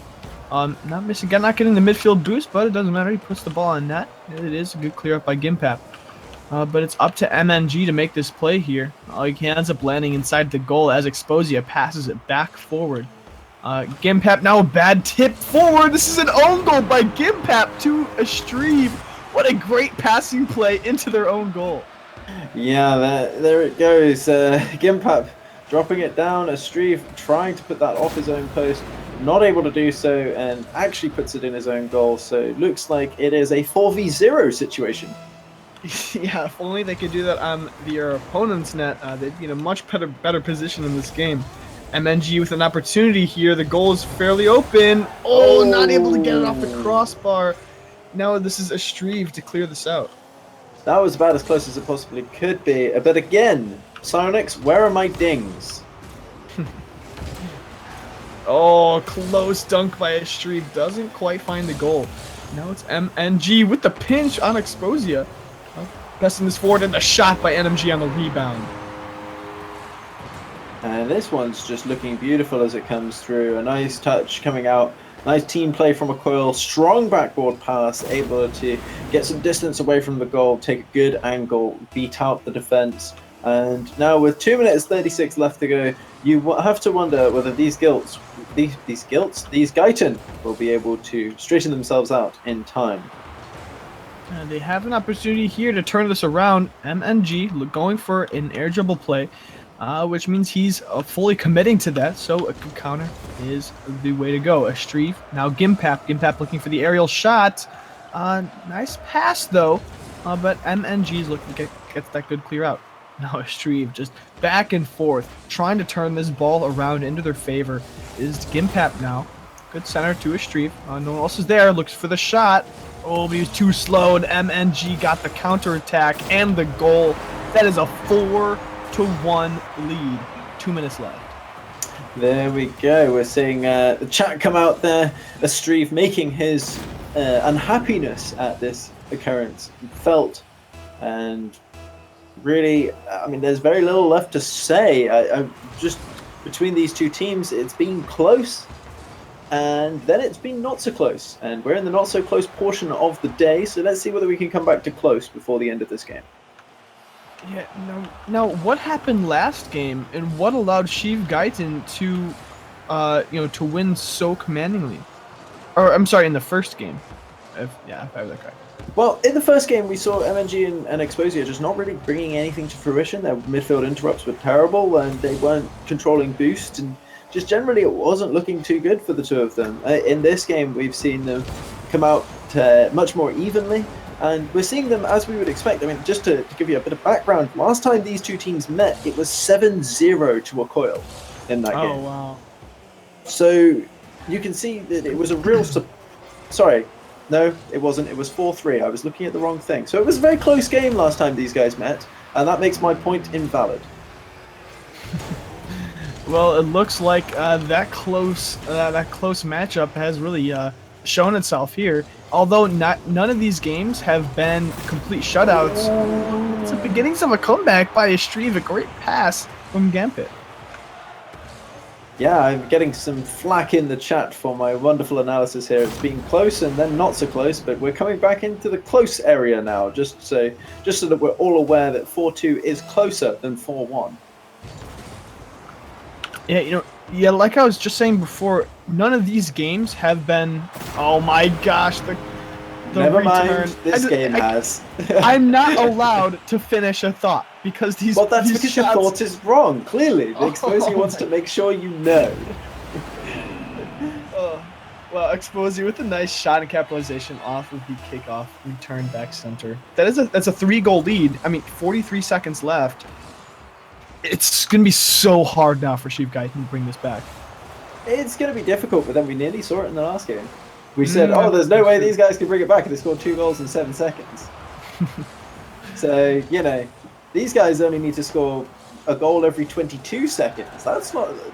Sorry, 12 seconds. And 10 seconds.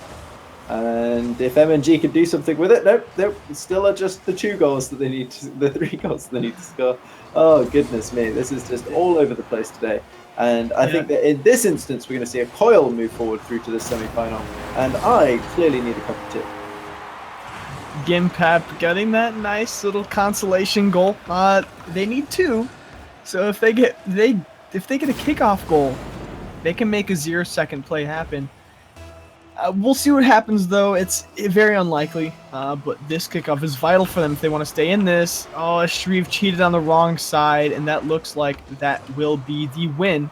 And moving on into this tournament by Akoil. And MNG's little smiley face is able to stay in his name. If he had lost, he probably would turn that thing around.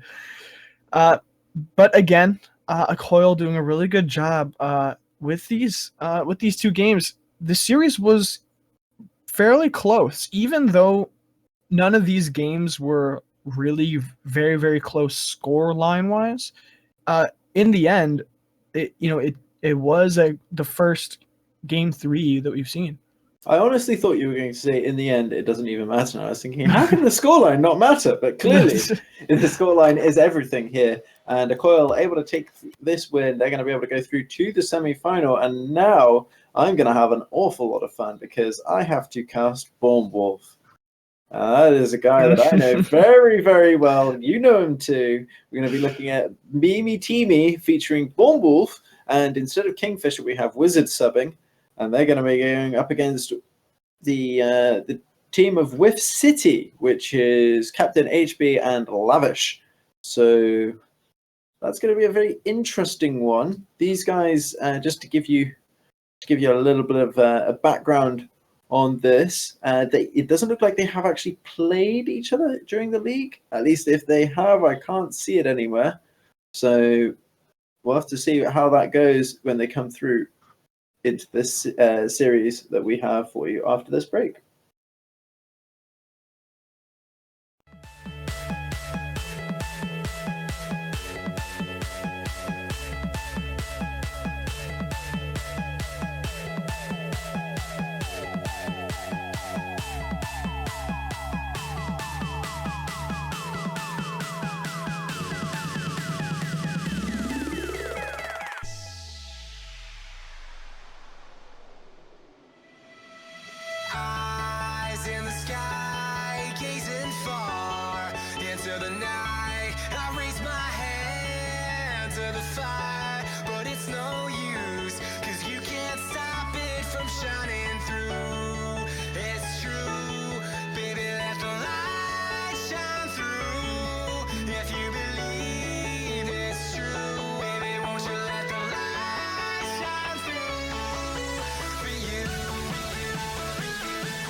Welcome back, everyone, to the final match of our quarterfinals in this Mind Games League Season 2 tournament.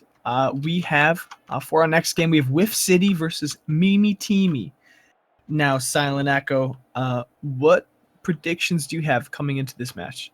Well, I can definitely tell you that the blue team or the orange team will win this series and go through to fill our final semi-final spot. And I'm very excited to find out which of those teams it is, because based on the records across the season, these guys have a very similar win-loss, with City coming out with 3 normal regulation time wins and 3 overtime wins against 1 loss, and Mimi Teamy just straight up winning 5 times and losing twice.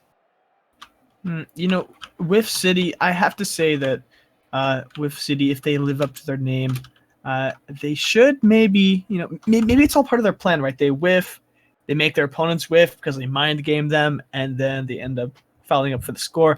I think Whiff City's going to take it, just because if they live up to the name properly, they could do a good job here. Well, it depends on whether they live in Whiff City or whether they just visit. Mm-hmm. Yeah, if they're like passerbys, or like maybe they're just like driving through. Well, it's like gunpoint. Yeah. Nobody wants to live there. Everyone gets robbed. Yeah, that's a great point. Now, It's Whiff a City and gunpoint. Mimi Teamy. I'm sorry. No. Okay. These guys will be starting off this match as soon as they join in. We have the lobby set up and ready to go. Mimi Teaming will be looking to meme their way to the finals in this tournament. But because of their record, I have to say, they have beaten. What was it? They beat Class on Grass, who were the last seeded team, but they lost against the Flying Baguettes and L7. Both of those are teams that. Wait, I just messed up. They are both teams. Wait, did they both move forward? I know Flying Baguettes moved forward. Flying Baguettes and L7 moved forward. Yeah, correct. All right. So, even if they win this game, they're going to have a hard time later on in this tournament. Yeah, absolutely. And Bonewolf picking up a new prefix to his name. Not sure what L and L is, but I'm sure I'll come up with something funny to say about it later on. But Whiff City trying to get something started, and it's just very neutral at the moment. Yeah, it's going back and forth. Here is Boardwolf looking for an aerial play. Kind of a pass forward, but not going to come to anything at the moment. Wizard is sitting in goal, looking for a nice clear, though. Now up to Bournewolf, trying to pass it forward. Captain HB needs to stop that. There's Wizard with the shot. Well, he takes that fairly slow. Captain HB's... with the shot? Not really.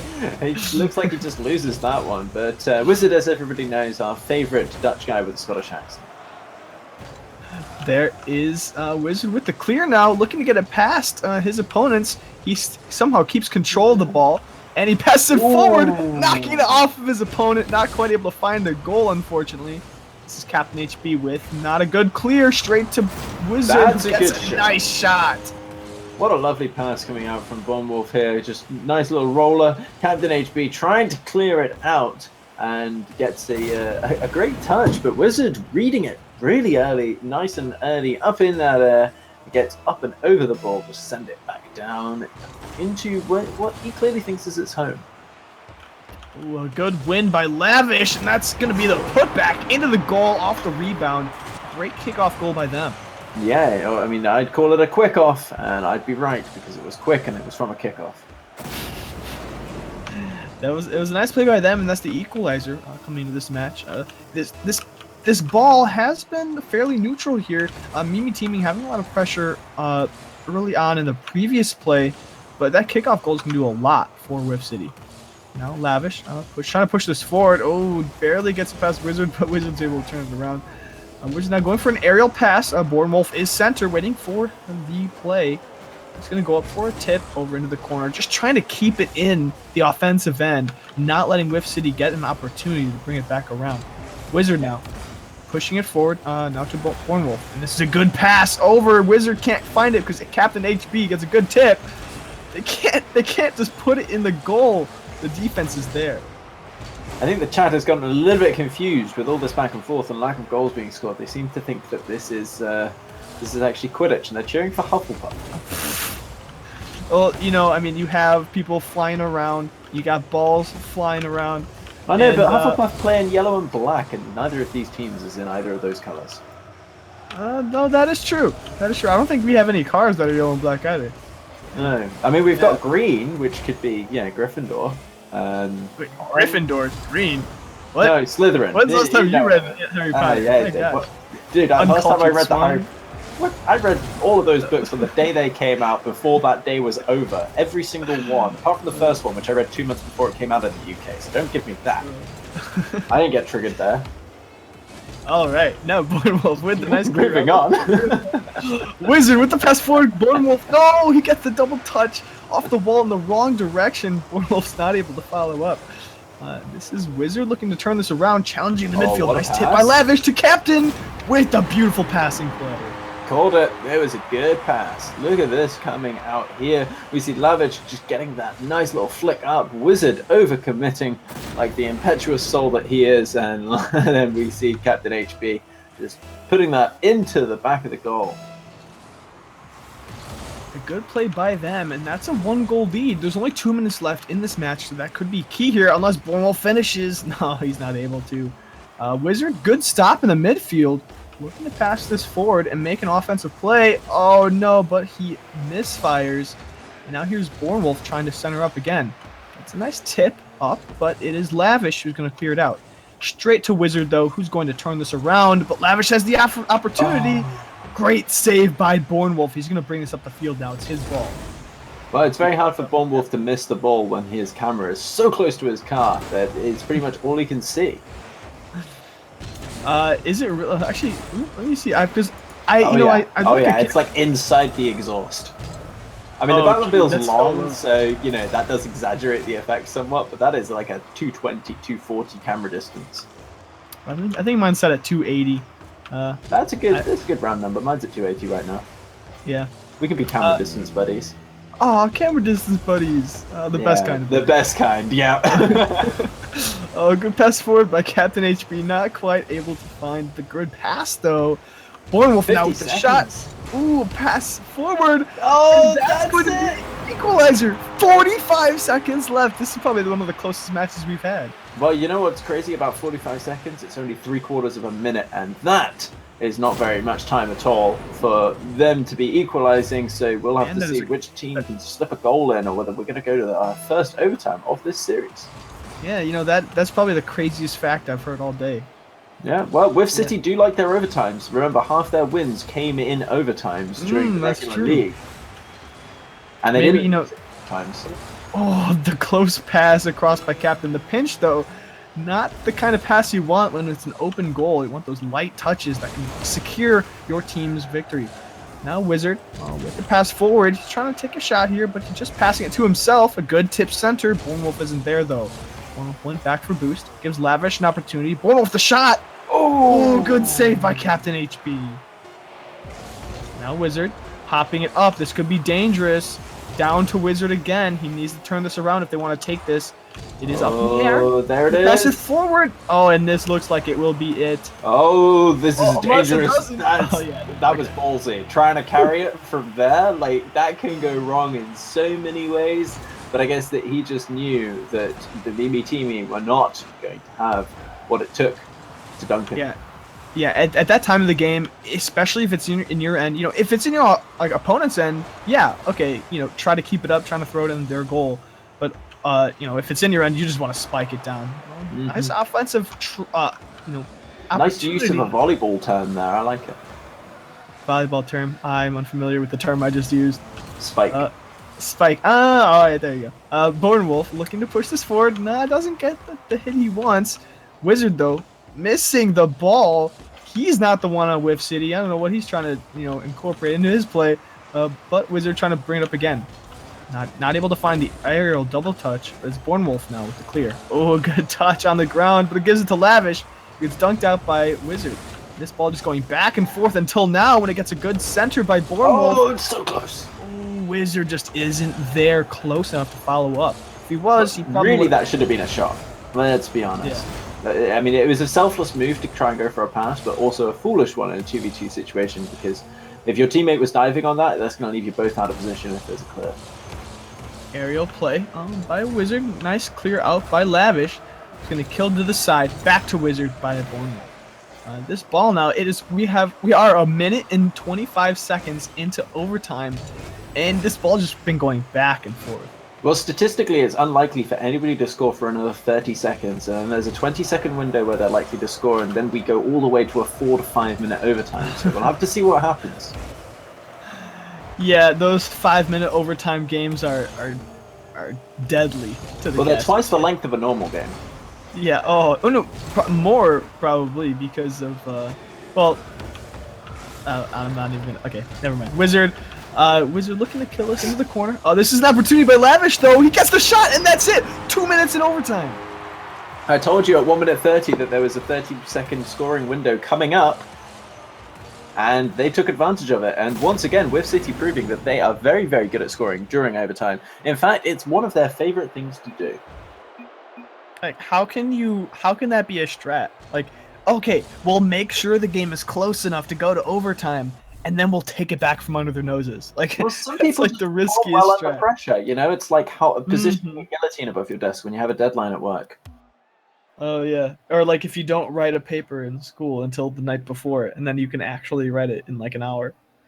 Yeah, the pressure really gets to you, and Well, you know, you really that was nearly a succeed. decade ago for me, so I really can't remember. No, I don't know who's in uni. You know, moving on into this second game though, we do have Whiff City coming out with the win in over 2 minutes in overtime. That was quite a long Exactly goal. 2 minutes of overtime. Yeah, which is the best part. Well, No, 2 minutes is a solid scoring trough, so it's an actual statistical fact that this drawing from the RLCS official stats guy DM Rawlings, but statistically goals are scored in the first 30 seconds of overtime in a 2 to 2 minutes 30 window of overtime, 1 minute of overtime, and then 5 minutes of overtime. So statistically, that's the only time you can score a goal. That's an interesting statistic. Wizard trying to push this forward. Now Bornwolf keeping it in. It's a high pass center. Captain HP backflipped. There it Oh, is. the Bornwolf wasn't able to capitalize quick enough. That ceiling bounce though. Oh! Oh, close shot by Captain HP. Doesn't find the net. Lavish now looking for the same one. Wizard able to get the nice clear out though. Oh, Captain HP. Well, getting Lavish hit a not little bit taking as above good a it. shot. Yeah, Lavish not taking as good a shot as Captain HB did. Captain HB actually took an air roll before he front flipped, which put enough angle on it that it was a very, very close shot, but he needed just a little bit more. And that's, you know, it's a very tricky one because how far do you air roll before you front flip? Because there's a good chance you might just miss the ball altogether. It's a lot harder to hit those. Oh, Wizard being dunked out by Captain. Oh, there Captain it is. getting it past Bornwolf as well and into the goal. Well, that is certainly how you get promoted to major, taking shots like that. Captain doing such a good job with that goal, and that is a 1-goal lead. 4 minutes left into this game. We know this game is far from over, as there were another goal scored last game. Well, if we extrapolate out, we're going to see 5 goals in this game. Hopefully it's not all on one side, as we love close games like this. Bornwolf passing it forward to Captain. Captain gets a nice backward pass, but straight to Wizard, who's able to not really do anything with it. Bornwolf hitting it high though, but Wizard doesn't have much boost to follow up on it. Captain HP gets there quick enough, and it's a good pass center. No, he doesn't find it, and Lavish is kind of sitting awkwardly, waiting for the ball to move. So is Wizard. Oh, a good dunk. Oh, that backflip. That's a dangerous backflip to take, but it works out for him. Ooh, a good dunk by Lavish. That's a shot by There it is. Captain. Oh, no! Oh, but it just doesn't go on net. Oh, it was an open goal that he wasn't able to capitalize on. Now Captain passing it back to his teammate. Lavish popping it high to his teammate here. Captain not able to find it. It's a good dunk by Wizard. Wizard taking the long clear and the goal, the overextension of Whiff City. Well, so far in this game, we are scoring a goal every minute, almost exactly. And that is the turtle goal from Wizard. Very, very BM. Yeah, that BM is what they're looking for on the team of Mimi Teamy. To be honest with you, knowing both the people on Mimi TV pretty well, I'm 90% sure that the BM is actually more important than the win. Yeah, I mean, hey, if you BM, you're the real winners there, right? Yeah, even if that's you right. lose, yeah. Exactly. And that's all that matters. Even when there's $100 on the line, That's Lavish with a long goal, turning it back around on the overextension of the other team. Yeah, so Bournemouth not in any way ready to recover there. They end up very, very overextended. Lavish able to come through, get that goal. 2-1 now, and we've broken the trend. We might see more than 5 goals in this game now. Yeah, Bournemouth trying to pop it forward. You never know what will happen in this game. We have a good save coming out from Captain, but he ends up staying in goal and not following up on his tip to the side. Now it's Lavish popping it forward. Captain not able to find it. Bournemouth gets a good clear forward. This is a shot. No, he misses. And this is Wizard taking an open shot on the goal. Goes high. Can he get the follow-up? Oh, good dunk out by Lavish for the save. I want to see more bumps and demos coming out from both sides. Good pass! Oh, so close. Wizard not able to find it. Bournemouth just trying to keep possession. A good choice going for the possession play, and then another good choice to go for boost because Lavish have also abandoned the ball, and that meant that they ended up in a great situation. But that's dangerous. Oh, good tip to the side by Bournemouth. Keeps it out of his goal for now. But it is Wizard who's trying to pass it up to Bournemouth. Past Captain. Oh no, Captain passes it to Wizard and gets the clutch demo, so Wizard isn't able to take the shot. I do like it when the teams listen to me and take my advice. We want to see more physical. Oh, that bump! Oh, so close. Wizard able to pop it forward again, looking for... It's not often you use somebody else to air dribble. Yeah, that's probably the ultimate air dribble. Air dribble your team or your opponent. No, Bournemouth. Oh, Bournemouth off the wall. What a beautiful aerial play by him. That was so very pretty. Look at Bournemouth going up for this one. Comes off the wall perfectly. Doesn't take a dodge. And that's actually a really common mistake in that situation of players. You know, they think, oh, I need to take the front flip to catch up to it. No, you can just boost up to catch up. If he'd taken a front flip there, he would have stayed at the same height while the ball dropped. He wouldn't have made that hit, and he wouldn't have had that goal. And Wizard wouldn't have had the opportunity to whiff so hard on that save opportunity. Now Lavish able to get a nice cheat there and a nice pop over Wizard, who wasn't able to get there in time. Maybe if Wizard had gone straight back to goal, maybe he'd gotten to a better defensive position, but at the same time, it was a nice hit by Lavish to the upper side of that goal. As a kickoff goal coming here, Wizard looking to do the same. Yeah, absolutely. Wizard trying to do what Lavish has just done to him, but not able to get the ball even moving in the direction of the target. And really, at this point, I think that it's essential for Mimi TV to really try very hard to go through as fast as they can and not concede any more goals. Yeah. That low dunk by Lavish, able to get another one for them. Man, that's a Knud right there. That's a Knud. It's like a dunk, but from underneath. Huh, that's interesting. I've never... Oh, Knud. I see. Yeah, I can't... My language skills are subpar while I cast. This is just flowing out of my mouth. HD? Yeah.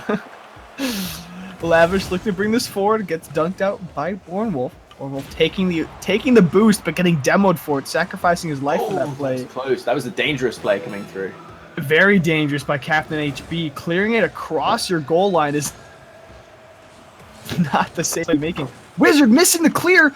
Oh, Bournemouth and Lavish both miss. Captain can't put it on net. That's a clear for Wizard. Can this be their goal? It looks like it might be. Oh, Lavish gets the save. Lavish now pushing it forward. Oh, that is 9 seconds left. And it looks like this will be the game going to Whiff City. They won the first game in overtime, and so this will be them moving on to the semifinals. Bournemouth not able to dribble it forward for a 0-second goal. And that's our Mimi team leaving this tournament. Yeah, Mimi Teamy out of the tournament, but, you know, they got that wonderful BM, they got that turtle goal coming through. Wizards going to be very happy with that, I know, and that'll just generally be good for them going forward. I'm sure that that is all they wanted to take away from this tournament, but it is true that if you win the first 2 games of a best of 3, you do in fact win the series. And Whiff City able to go through and still maintaining their solid 50% of their wins being won in overtime. Yeah, that's a very strange statistic that comes in handy. It's a different one, right? Yeah, definitely. I like it. But yes, the chat now asking Wizard where his Leviosa was. So, Not Leviosa. turns out, Wizard, you're a Harry. Now, as we go through, we're going to be looking at our semi-finals, and the first semi-final going to be coming through is Flying Baguette coming up against With City. So Yeah. With City back-to-back matches here. How do you think that's going to affect them? Flying Baguettes did a really good job in their first series. We thought they'd win by a lot more, but they ended up winning by just a little bit here. A win is a win. Yeah, and the win is all that really matters. With City, however, being a lower-seeded team and winning in overtime, their second game was a little bit more commanding. However, their first game was very close, even being down by a goal at one point. And so, personally, I'm gonna go with Baguettes. But I think it's not going to be going, it's not going to be a crushing defeat. Okay. I'll be interested to see whether that's true as we move forward. I'm excited. Are you excited? I am very excited. Yeah, and coming into this next match, before we do that, though, we will be heading off to a break. So everyone watching the stream, make sure you hit that follow button before we be right back.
Hello, everyone, and welcome back to our Mind Game Esports League Season 2 $100 tournament.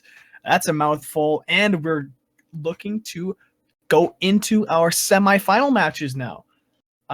So, Silent Echo, we have Flying Baguettes versus Whiff City coming to their first semifinal match. How has this tournament gone so far, and what do you expect to see moving forward? Well, it's been an entertaining tournament so far to watch, so I'm very excited to see how these two teams do in this first semi-final. Obviously, this is for that spot in the final where they can have the opportunity to win some money. And of course, we will have the loser of this match going through to a third place match, which will also be important because there is a prize for third place. So very, very interested to see how these teams perform and exactly what quality of Rocket League we're going to see. Because obviously, Flying Baguettes, big promises during the league, during the regular season. With City, just did just managed to sort of sneak away into that into this spot from their last match, and we'll just have to see, won't we? Yeah, we sure will. Flying Baguettes and Whiff City both taking their wins to get into the semifinal match. However, Whiff It's very City, hard to get into the semifinal if you lose your series. that's definitely true. But Whiff City taking a game to overtime, and it seemed like that series was much closer than the Flying Baguettes series, as well as Flying Baguettes. Like you said, they're seeded number 1 coming into this tournament, and so they will be looking to be the favorites here. But Whiff City putting up a good fight against the team they played previously in Mimi teaming. So we will see what happens on this kickoff. Absolutely. I'm excited to see how it all works out. We'll see Lavish and Captain HB on the orange, Whiff City, and we'll see Ashton and Ike Wolf on Flying Baguettes. Ike Wolf with that ESL Monthly Elite title. It's not easy to get that. Yeah, and it's one of the most beautiful titles in the game. Well, I mean, MLG Season 1, am I right? I mean, it's OG, but it's so is. long, This is ESL Monthly. It's heritage behind it, though. Heritage, Yeah, you see, Americans don't care about heritage; they care about what's pretty, right? It's all you Brits that care about heritage. Oh, there's the nice shot forward. Captain It's called HB having almost some over. heritage first. Oh, all right. Shots fired. I can talk about how we succeeded for you guys all you want, but we have Captain HB looking to push this forward. Lavish pushing it center to his teammate, but Eichwolf not able to follow up well. There's Lavish trying to get a nice clear here. He does get one. Eichwolf needs to turn this around, but it's a nice pass center. Oh, a good dunk up by Eichwolf. Makes Captain HB. Oh, what a touch. Play. And that's the shot in for Eichwolf. This is far too nice from Ike Wolf. He manages to take a very, very favorable 50-50 out of that dribble and then gets a great touch, just dunking it over the top of Lavish without Lavish ever having a look-see in on it. So that just comes out that Flying Baguettes looking very, very experienced and in control in every play so far today. Yeah, Eichwolf doing such a good job here. Overextending a little bit just there, but Ashton's able to follow up and challenge it straight to Lavish, though. Lavish gets a good clear, and Eichwolf puts it back. This ball just going back and forth. Possession not really mattering to either of these teams at the moment. They just need to get the ball out of their end. Eichwolf looking for a clear. Straight to Ashton, who gets a nice shot. Good passing play on the side of Flying Baguettes, but it's killed out into the corner by Whiff City. Back to Eichwolf. It's over the goal. Now to Ashton, looking for a shot. He does get it, and that goes in the bottom right corner of the net. Oh, this is just too nice. The way this comes out for Ike Wolf, he puts that nice and high over the backboard. Ashton's already circled all the way across the other side of the goal to make sure he's down below it and just pops it into the goal where the defender can't get to it. That is how you score. Definitely. There's Ike Wolf now with a good win on the kickoff. That's going straight center. That's Lavish with the kill to the side. Ike Wolf getting dunked up by Captain HB. This could be a shot. Oh, it's an awkward angle, though. Now Captain HB trying to control it. He kills it in front of the net, but Ashton with the good clear. Oh, barely misses the net. This ball just going back and forth across this field. Well, it may be going back and forth, but so far it's only reached the extreme end of the orange. So we're going to see Ike Wolf now trying to get another thing. Oh, wow. Look at, I mean, This guy brought his protractor today. I mean, look at this. This just takes it straight past Captain HB. Captain HB taking a pretty poor positioning mistake, which I'm not going to lie, is one that I make every single time on the corner. If you're up on that wall, it's far too easy to get past them. And then Ike just throws it in over the top. And, well, it's looking like Flying Baguettes are fulfilling the promises that they made during the league. Yeah, definitely. With this 3-goal lead, not even halfway into this game, you can't, just not expect them to take this game commandingly if things progress the way they have been. Of course, there is plenty of time for Whiff City to turn it around. However, the strong play and control by Flying Baguettes is, it's something to be reckoned with. Now we have Ike Wolf turning this around. Oh, nice little mind game there, stopping it. So Captain HB didn't crush him. But he does get dunked out by Lavish. Now Captain, looking to pass it forward. Oh, it gets dunked out by Ashton. Now it's Lavish trying to control this in his own corner. Well, Eichwolf, when Eichwolf lost the ball on that dribble a minute ago, that was purely because he couldn't see Lavish coming in, because his camera settings mean that when he's got the ball on top of him like that, he has no idea where anybody is if they're behind the ball. So it's always dangerous when you're taking a dribble. Ooh, good dunk by Eichwolf there. That was clutch, because that was a shot on goal by Lavish. Eichwolf looking to tip it up into the goal, just hits the crossbar. But it's a pass center to Captain, who doesn't hit the ball. Ashton flying past it as well. Here's Lavish to clear. No, Eichwolf knocks him away. Doesn't let him take that play. Now Captain looking to make a dribbling play. Now to Lavish, who pops it way too high. That's Eichwolf for the shot on goal. What a shot. Able to get it? No, he misses the long open goal. He follows up and gets dunked back in his own defensive corner. There's Ashton with the nice clear out to Eichwolf. He's looking to bring it up for a shot here. Looking for a dribbling play over Lavish. Not going to get it. Lavish doing a really good job on shutting those dribbling plays down. Lavish now passing it center to Captain. Captain popping it high to himself. Oh, he fakes the aerial hit and passes to Lavish now. Eichwolf getting the clear. Eichwolf passing it forward. That's a nice shot on net, actually. What a long angle on that shot. A long angle.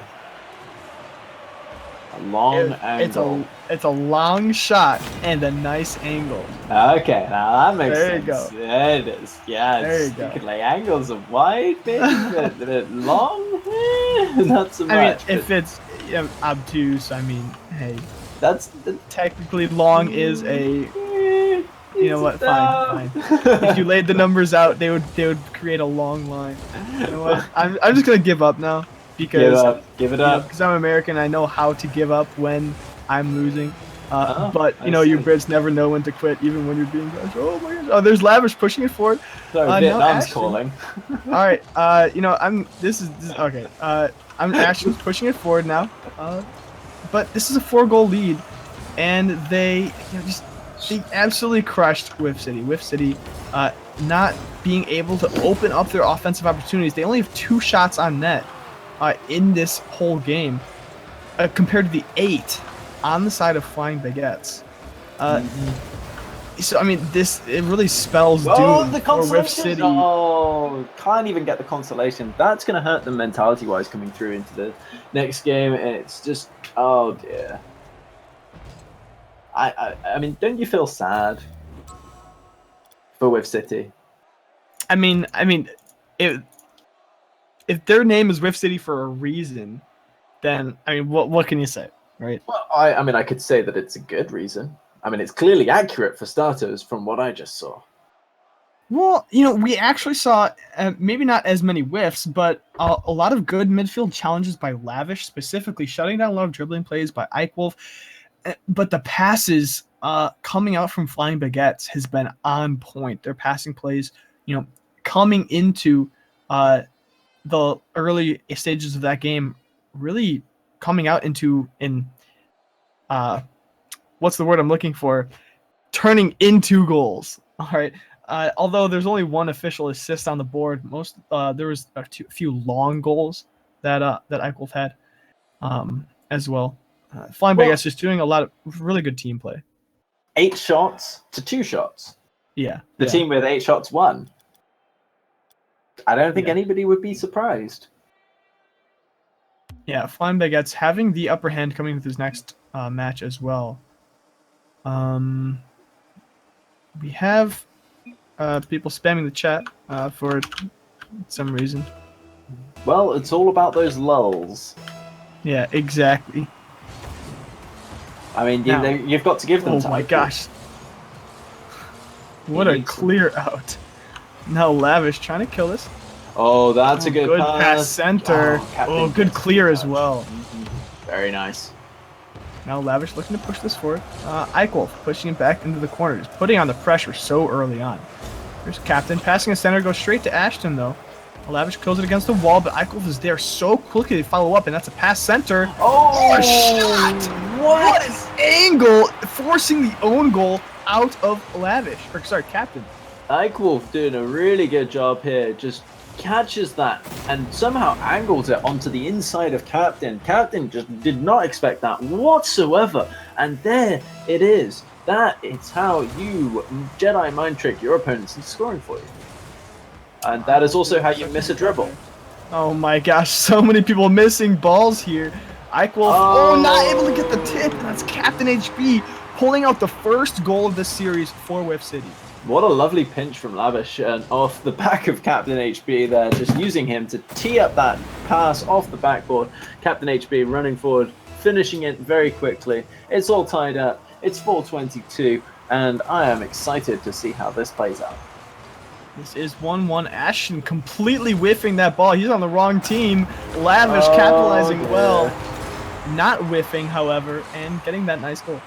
Well, you know, I guess that last game, you know, Lavish and his buddy Captain HB, they were just at home at Whiff City, and this time we see the Flying Baguettes come through to visit in Whiff City. Oh, Eichwolf cheating so quickly. Oh, what a close shot by him. Ashton looking to make his own play off the wall. Oh, but Lavish is able to capitalize now and make an offensive play. Not able to find the dribble over Eichwolf there. Eichwolf with a great defense. Ashton, another offensive play, but Captain's just there to save it. Oh, pass forward to Lavish. This could be a shot. That's a tough recovery situation. Oh. Ashton's good save by him. Now it's up to Eichwolf to bring this up the field.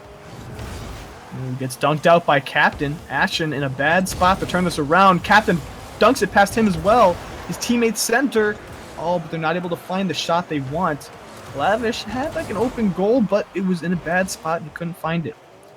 Now it's Captain. Ooh, Eichel for the good dunk. Now he takes control of the ball. Trying to get another dribbling play, but he gets completely dunked on because he doesn't jump. And Lavish, but just again, not able to find the goal that they want. Ashton's able to clear it out.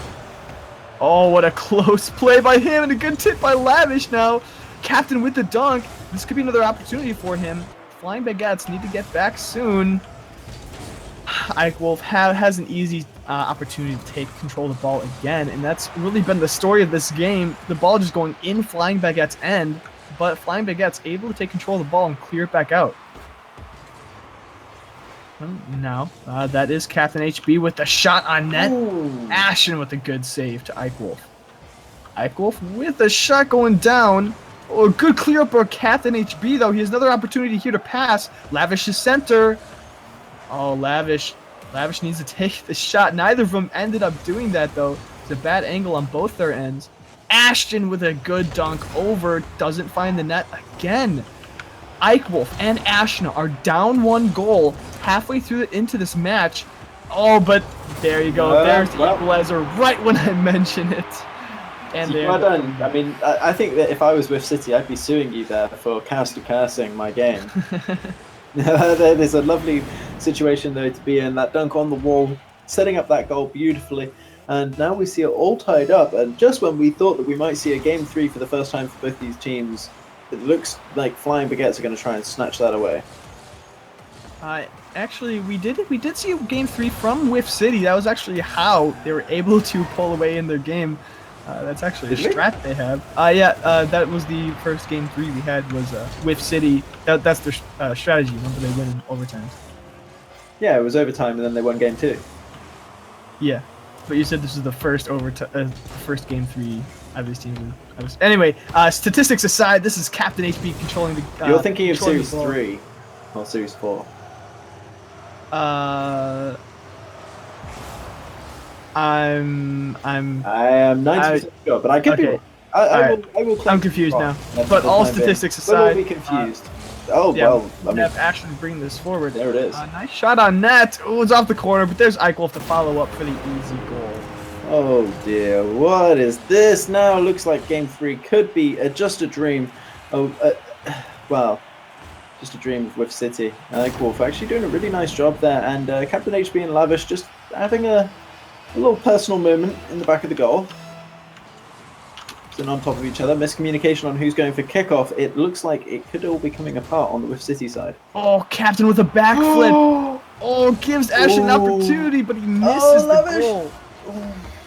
Captain, though, controls the ball nicely, gets dunks out Ashton, which is nice. And Ashton, again, taking just complete control of the ball. Able to push it forward. Good pass. Lavish now with a good clear out into the center. Eichwolf turning this ball around over Captain and Lavish. It's a shot on net, but Lavish gets a good save. Eichwolf, oh no, he misses the open goal. He's not able to finish that. Lavish taking boost and ball control. Lavish now looking for an air dribble play, not quite able to find the exact touches he wants, but Lavish is going to just try again, going back on the wall. Ashton, nice clear out. Will he be able to get the follow-up? Oh no, it bounces way too high. He passes it center though to his teammate. There it is. No, So almost close. the own goal. The saves over and over again are critical for Rift City. 20 seconds left. They need to take this, or it could be the game. Eichel for the great rebound, and that's not going to be goal. Panic mode. Oh, there it is. Ashton finds that goal with the own goal on the helmet. As soon as I saw how tight Lavish came into the side of that ball, I thought, oh no, he's just going to panic. And then Ashton comes through, Captain HB puts it in. This server is so laggy, says Eichwolf, that just casually winning anyway. Yeah, usually lag is an excuse to lose. Not an excuse for winning. Yeah, exactly. Interesting. But there we go. That is neither of these games seeing a game 3. I have gone and verified my facts, and I would like to tell you, Tom, I told you so. Yeah, it's because you mentioned overtime, and then talked about the game overtime? 3. It was a word you said, and then I have said overtime before. That is no, accurate. it was while you were talking about the game 3. You said overtime, and then I was confused about Whiff City's overtime or game 3s, which one you're referring to. Yeah. Yeah. Yeah. There's no shame in being wrong, Tom. Yeah, just embrace it. Oh, I know. No, Save trust me. space. I know. There's I know nobody what I'm here on. but you and I, the streamer, Pat Burtz, who's organizing everything in the background. Shout out to him, by the way, and all the You other see- MindGames you stuff, see, and the 40 odd people watching. You see, here's the real difference between us, right, Silent?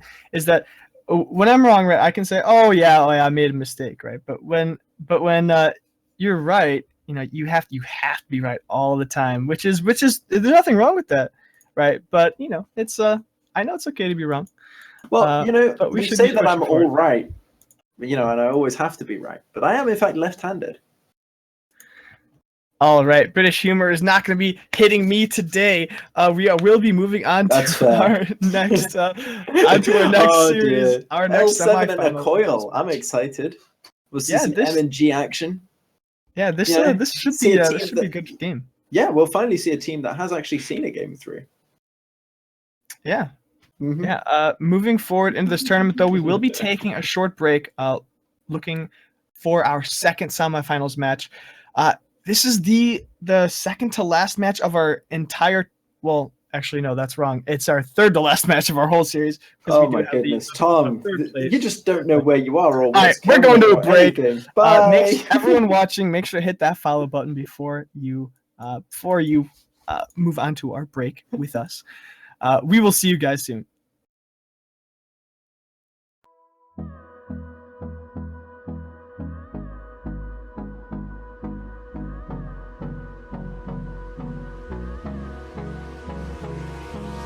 Hold me close till I get up. Time is barely on our side. I don't wanna waste what's left. The storms we chase are leading us, and love is all we'll ever trust. Yeah, no, I don't wanna waste what's left. And on we'll go through the turns to sun rays, and on we'll go through the wastelands, through the highways, and on we'll go.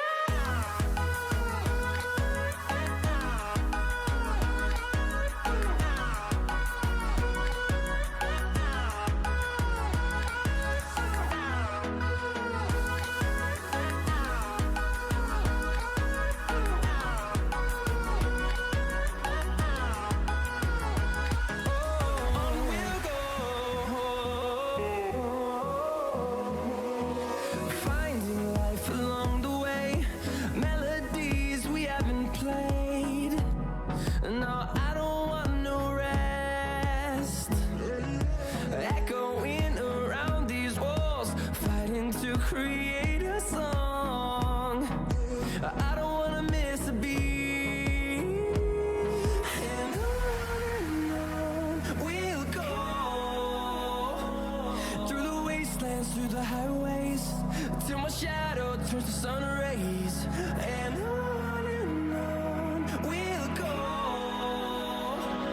through the wastelands, through the highways, and on.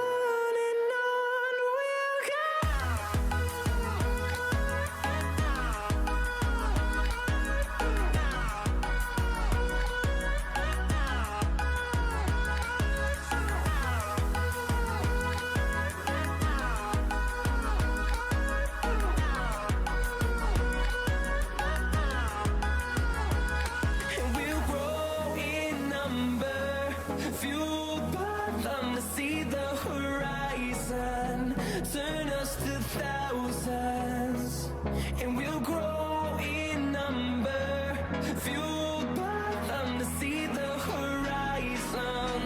Turn us to thousands, and on we'll go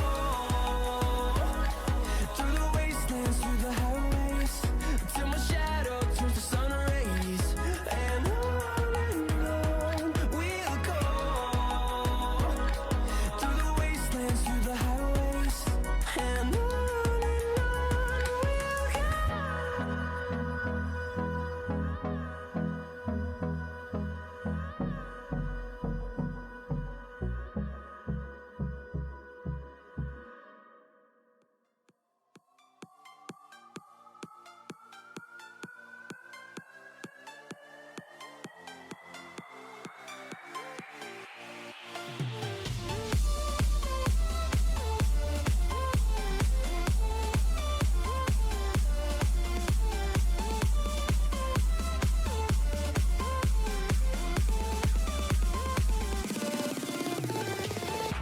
I feel so alive. I've never felt this way before. It must be you and I. It's got me thinking about us more. It's these bright lights that put me in a daze, and I can't stop but think about the way that you move around up and down on that stage. It's your future vibes.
Hello and welcome back to our Mind Game Esports tournament. This is the Season 2 tournament for $100. And into our next match, we will be seeing L7 versus Acoil. Now, I have to ask, Silent, what are your predictions coming into this next match? Well, as I've said before, I think that one of the teams that has a color will win this series and go forward to the final. I think that that's pretty much certain at this point, although with Rocket League, I never want to be too sure. I think that MNG and Exposure, if they play like they did in the second 2 games in the series we saw in the quarterfinals, they're going to do very, very well. But Tezza and Dad Stop did look very promising in their quarterfinal as well. So we'll just have to see.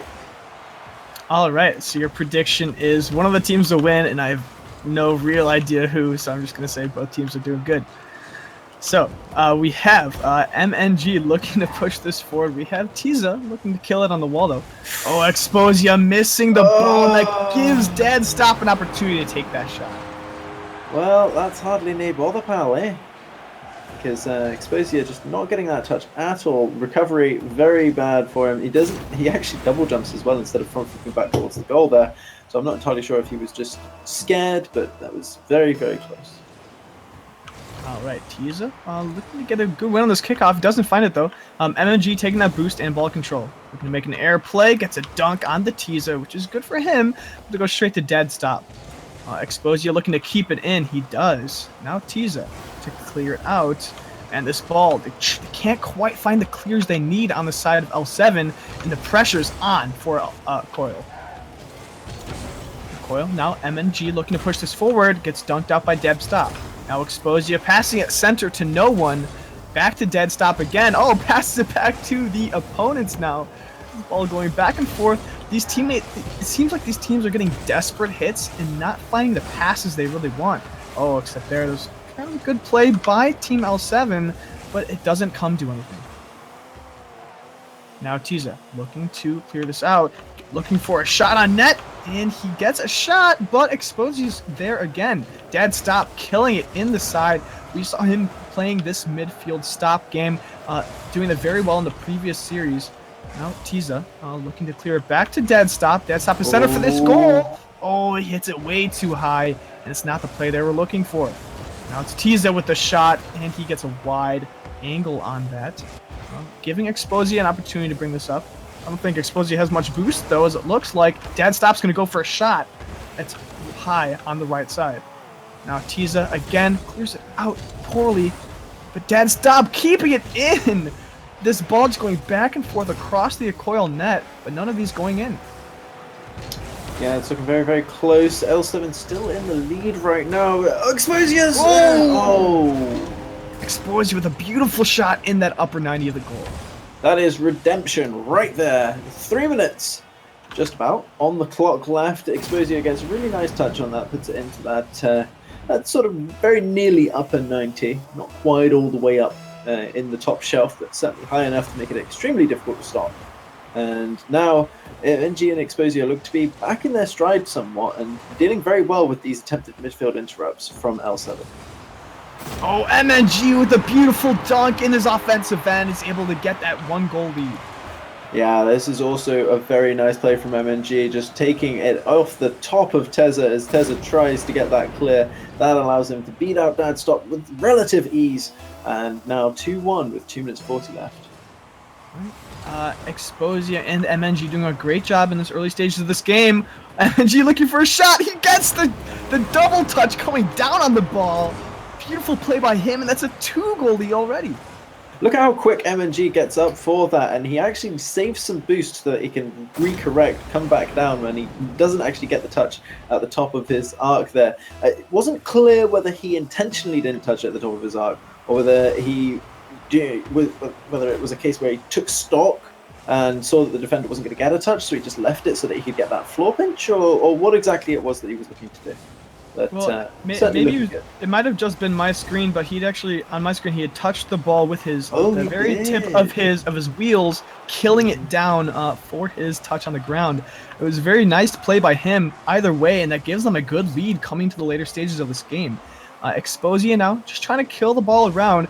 These kind of time-wasting light touches here is maybe what they're looking for as they have the lead. Well, maintaining possession, you know, if you're in possession, it's very difficult for somebody to score on you. So you can maintain that for long enough. But MNG, oh, what a touch past Tesman. Yeah, good tips, and there's a good clear. Oh, good stop by Dad Stop. Now expose you with the opportunity. Oh, Dad Stop kills it out to the side though. Oh, MNGO gets past him. Dad Stop with an open goal. He's gonna be looking to put that one in to kind of, bring the score back in their favor.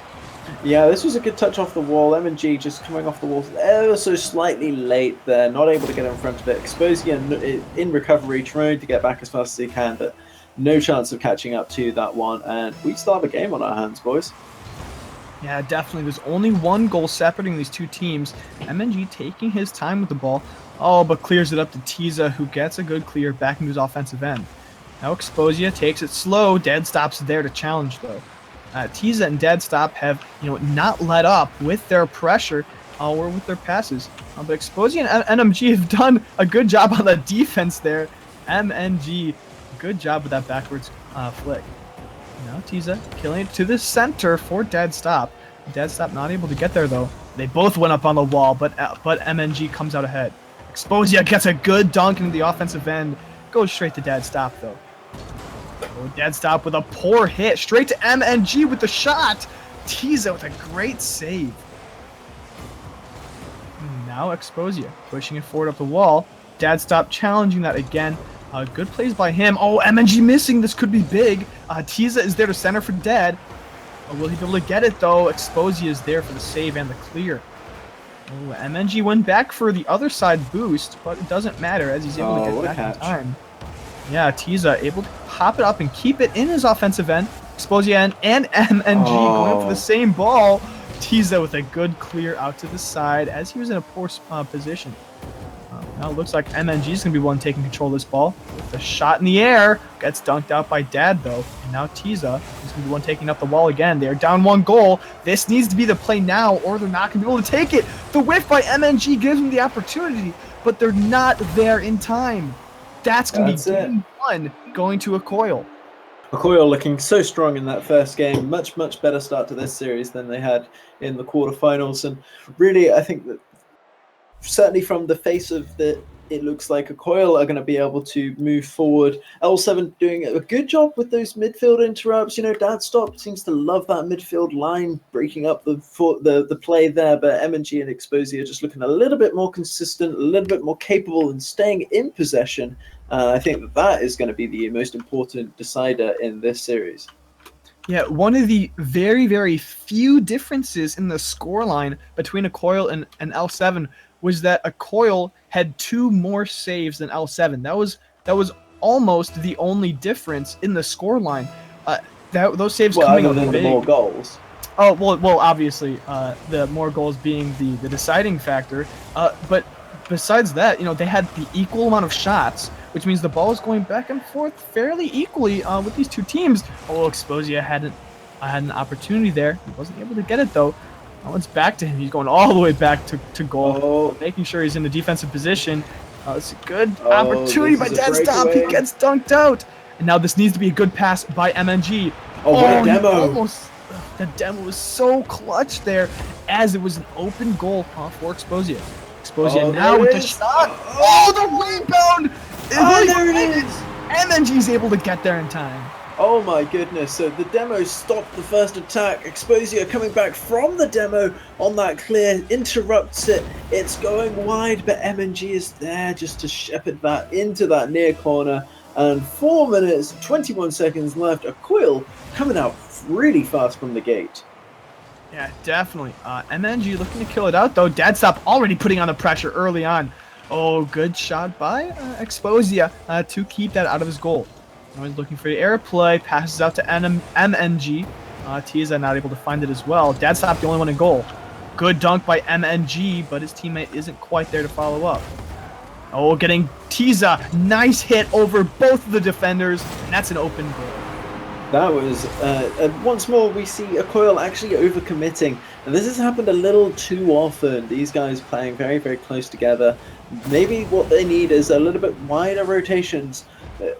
playing in close support of one another is really helpful, but it's much more of something that you can do in threes where you've got that third person to cover your backs while you do it. That fake kickoff, I love these meta kickoffs, by the way. Tezza coming through, and it works! Oh my gosh, that was the absolute dream opportunity. Tezza going straight up the left wall for that aerial play. Dead stop with the beautiful pass to him, and MNG not able to find the save against that beautiful team play. Have you ever seen that gif of the cat, the white cat, that's just, you know, doing the O face? I have no idea. That was what the you're face talking I about. was just doing. Oh my gosh. I'll tweet it later. All right, Yeah, sounds good. look out for that. I'll be looking out for it. Yeah. Tag me in that. Tezza, Tezza misses the shot. Passes back to his teammate though. Dead stop, pushing it forward again. They have the 1-goal lead now, which is more than what they had last game. Tezza now killing it back. Exposure looking to turn this around, giving it to his teammate MNG. But Dead Stop is there for the shot forward. It's over, but that's an open goal, and he's able to capitalize well. A Coil gonna really need to pick this up now because that's just a lovely passing play coming out. Well, sorry, a passing play to himself. That's just going for the solo play. And I'm starting to feel like Exposure might be the weak link of a Coil, and I don't want to say that to sound mean or anything. It's just that, generally speaking, when a problem happens on the Coil end of the pitch, it's Exposure that's involved rather than MNG. All right, now it is Dead Stop pushing this forward, looking for an air play, gets a nice double touch in the air. That's Tezza to kill it out. Gets a good dunk over MNG. Oh, doesn't get a good hit there, though. Exposure now pushing forward just to Dead Stop, who's in a perfect position to take a shot. Doesn't quite go in, but that's okay as MNG takes the ball control. Passes back to his teammate Exposure. Not able to find a good play there, but Dead Stop takes control now. Dead Stop, good dunk over them. Will that go in? No, it's just off to the left side. Unlucky for them, but they already have a 2-goal lead. They're just looking to extend it now, applying enough pressure to keep a Coil off their heels. Tezza with a good pass center. MNG with the clear. Luckily for him, as Dead Stop was in position for that. Dead Stop now missing the challenge. MNG stopping the ball out from his teammate. Pass back to Exposure, who's just going straight back to goal. Doesn't want to risk anything. Exposure now taking the boost and going up the wall. Decides not to take the wall route. Ends up going a little dribble play, gets stopped out by Dead Stop. Dead Stop's looking to challenge. No. It's actually Tezza on the wall who gets a good pass center to Dead Stop. Ooh, but MNG gets a good dunk past him. Oh, here it is. Oh no, he hits it too high on an open goal. Exposure's not able to follow up. If he'd only driven that forward instead of popped it up, he could have had an easy goal. Tezza with the clear out. They hold on to their 3-1 lead. Well, I mean, it really looks like a Coil love their game of threes as we move towards the end of this game. And this series could be extended. More Exposure now popping it up to himself. Now it's a back pass to MNG. Great team play. Oh, right across the post. The mind game. The mind game by MNG wins him the goal and brings it back to a one goal game. MNG using a mind game in the Mind Game Season 2 playoffs. I love it. Yeah, I'm surprised we don't see more mind games just for the sake of playing in the Mind Game Esports. I think some of the players are missing essential equipment. Oh, yeah. Oh, heyo. MNG able to bring it forward, but Tezza's there to kill it out. This is dangerous. Very dangerous. Oh, MNG didn't have the boost to commit to it by the looks of things. So, maybe he Tezza did. goes for a He nice just play. didn't want to. Yeah, MNG now challenging on the wall. Oh, gets dunked out by Dead Stop. Exposure's in a bad spot. He needs to get a good clear. It's only 45 seconds left to score this last goal to equalize the game. Tezza now with not a very good clear. Good pass to MNG, who's not able to follow it back up. Tezza now brings it up to Dead Stop. Dead Stop with the shot forward, looking just to apply enough pressure to keep a Coil out of this game, not to keep them away from gaining these offensive opportunities. Good pop up by Exposure. Oh, he hits it twice, doesn't hit it the third time, and kind of jukes out, but Dead Stop's able to get the save. Oh, good dunk over Tezza. Now Dead Stop's pushing it forward. 10 seconds left. This could be game 3 if a Coil doesn't get this goal right here. And it doesn't look like they're going to get it. Unless he dribbles it, you never know what could happen. Oh, the pop. That might be it. Oh, the pop again! Wait, is it going in the other goal? And there it is! That's not what a coil wanted, but yeah, they were in the. I don't know. It kind of looked like that might be. I mean, maybe it is the mind game. You know. I mean, on the the upper level. I mean, we said earlier on that these guys are super BM, so maybe that's all it is. Yeah, it's the ultimate BM, pushing it to a game 3 to give your opponents hope just to rip it away later. Yeah, MNG trying to work out why they're not in overtime there when they clearly scored 3 goals. Yeah. But here we go, going into this game number 3. It's going to decide your final semi-final. Oh dear, that was a terrible choice of words. But the nearly the penultimate match. We're going to find out who's going to go up in the final. We're also, of course, going to find out from this game who's going to be playing in our bronze match, our 3rd place decider. And I'm very excited to see who that is going to involve. But for now, we're looking for one of these 2 teams to win this series and go through to face the Flying Baguettes. Yeah, and now in that last game, a coil actually had many more shots on net than L7 had. However, they came out, out behind. What is leading to them taking shots? Is it L7's good defense that's keeping it out of the net, or is it a coil's poor team play? Well, I wouldn't say they've got poor team play, but they are definitely overcommitting, and they need to watch out for that because they have conceded several goals just purely because of positional errors, and that's not something you want to be doing in the final stages of a 2v2 tournament.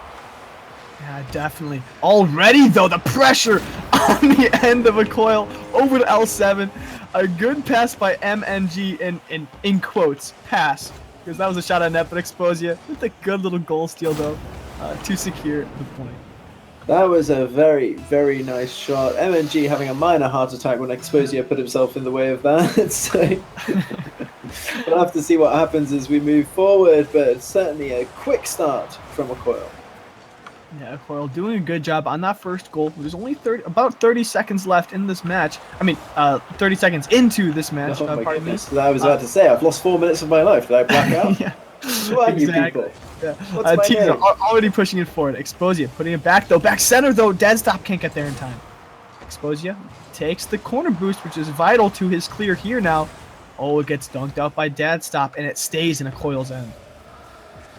MNG now passing it over Tiza, looking for a shot. Oh, Deadstop is there in time. Now Exposia waits patiently in goal. No, he goes straight up for that ball.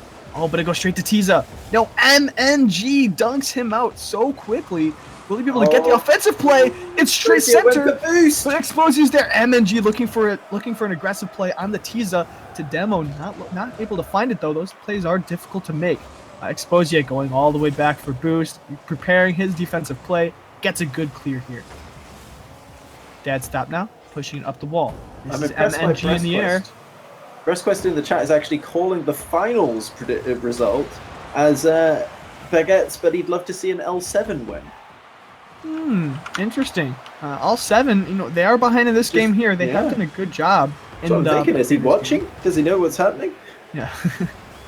I mean, they are only down 1 goal. In the previous game, they won by 2. Great flick by Tiza. Maybe he's right. What does he know? Yeah, BreastQuest he might be the one to call the series and the tournament. Tiza. What a lovely flick, though. Beautiful flick over the defense. Oh, so nice. Absolutely beautiful. Great dribbling plays. You can really incorporate those more in 2v2s than you can in 3v3s, as 3v3s is so much faster paced. In 2v2s, well, there's always another player, isn't there? That's the thing. Yeah. You can duke 2, but duking 3 is difficult. But Tez is doing a good job there. I enjoyed it, and we're going to see whether these guys can continue that trend on. Exposia with a good challenge. Ooh, and the shot's a little bit wide on the end of MNG. Oh, looking to challenge it back and forth, but Tiza is able to get it out. Oh, Exposia not picking up that boost. He really needed to deny that from Tiza. That's not... Oh, MNG doing well. Yeah, that was a lucky play there, too. Exposia tipping it down to his teammate, who's able to get the clear. Exposia now. Nice hit forward, but it's straight to Tiza. Tiza with the shot on net, but MNG is there. Tiza with the follow-up and the goal. Straight away, the sorry quick check coming out from MNG. Tiza with a powerful hit, and MNG just catching that on the side of his car rather than the corner, so leaves him completely unable to do anything with it. Just bounces out into the middle, and that goal is scored. And it's looking more and more like we're going to have a steward's inquiry into how BrestQuest is fixing these matches. Great clear up by MNG, keeping it in his offensive end. Dead stop, trying to bring it back though. This ball just going back and forth. Exposia clearing it out now. Straight to Tiza. Dead stop. What a little miscommunication. He went up for that as well. There it is. Dead stop. Not able to get back in time with Exposia's beautiful shot on goal. And we see a double juice here with Exposia and MNG both up for that one again. So once again overcommitting, but Exposia does get the goal, so it doesn't matter. But still, they need to watch out for that going forward. Definitely. Dead stop and the miscommunication, both of them going up on that wall for that goal, cost them that lead, their one goal lead they had. Now, there is 1 minute and 55 seconds left in this match. Dead stop has an opportunity. Oh, he passes it center, but his teammate took a little bit too long to get there. Exposia, oh, he missed his opportunity. Looking for a good flick. Oh, they can't get the save. Great play by Exposia to take that lead. The Scottish spoon coming out and using that spoon, treating it like an egg and spoon race, just carries it. What a backflip. Oh, he doesn't carry it. It gets bumped. The backflip was enough. Dad stopped firing into Exposia there. And that was it. So 1 minute 40 left. A Coil looking very, very likely that they might be able to make something happen here. Yeah, MNG looking to push it forward again. All they need to do is hold on to this lead for a minute and a half, and they can take this game and this series and move on to the finals of our tournament. Dad stopped looking for a shot on goal. MNG gets the save. Now Tiza, and MNG go for the same ball. They get dunked out. Exposia with the shot. Oh, Dad stop's not able to find it. That is looking good. BrestQuest looking very upset with the Coil team as they continue to pile goals on, making his predictions look completely worthless. I hope nobody actually placed any money on bets or anything like that, because that'd be foolish. Yeah, especially at a tournament of this level. Maybe RLCS. I put a few bucks down on my favorite RLCS team. But here, Dad stop. Oh, the mind game's coming back and forth. Tease it with the shot on goal. And that's going to be easy when there's no one to defend it. Tiza kind of bringing back this game a bit from a 2-goal deficit. And once again, we see just overcommitting from a Coil. And they really, they've got to stop it. I mean, they're out in front. All they need to do is just play conservatively and not let the ball go into their goal. I mean, it's that easy. Just don't let the other team score. Problem solved. Oh yeah, no problem. It's like available the for coaching goes. Yeah, it's like the age-old piece of advice. Just be better.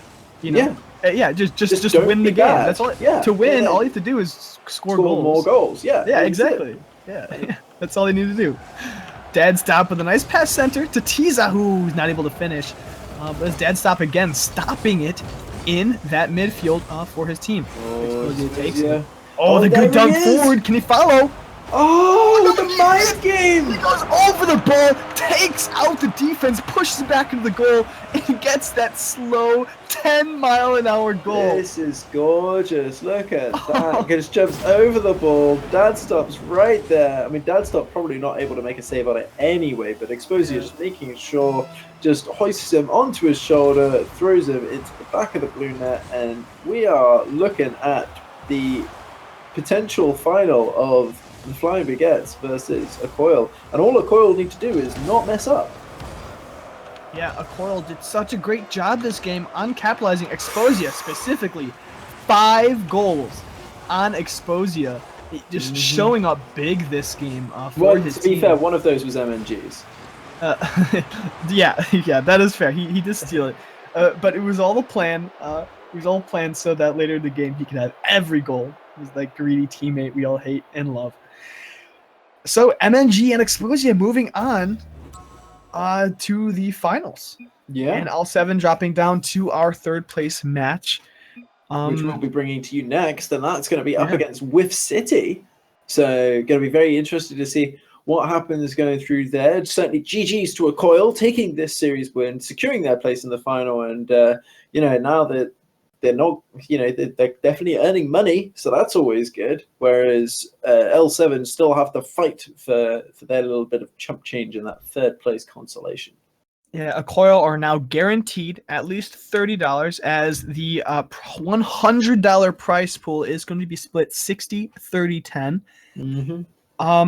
And now the third place teams, we will be moving on to, after our break, our third place match, fighting for that $10 spot and the bronze medal for this tournament. So everyone in the chat, make sure to hit that follow button and stick around as we move forward. We will be right back.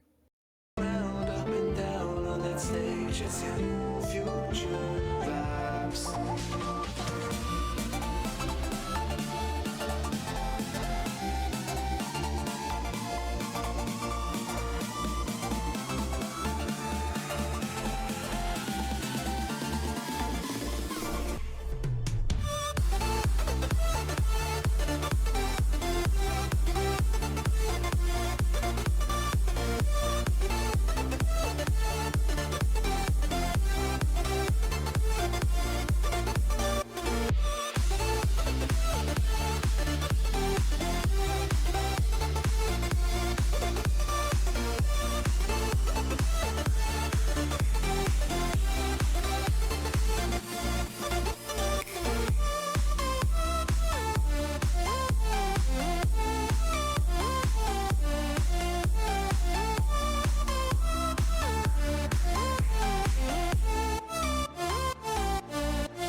Make the ground shake.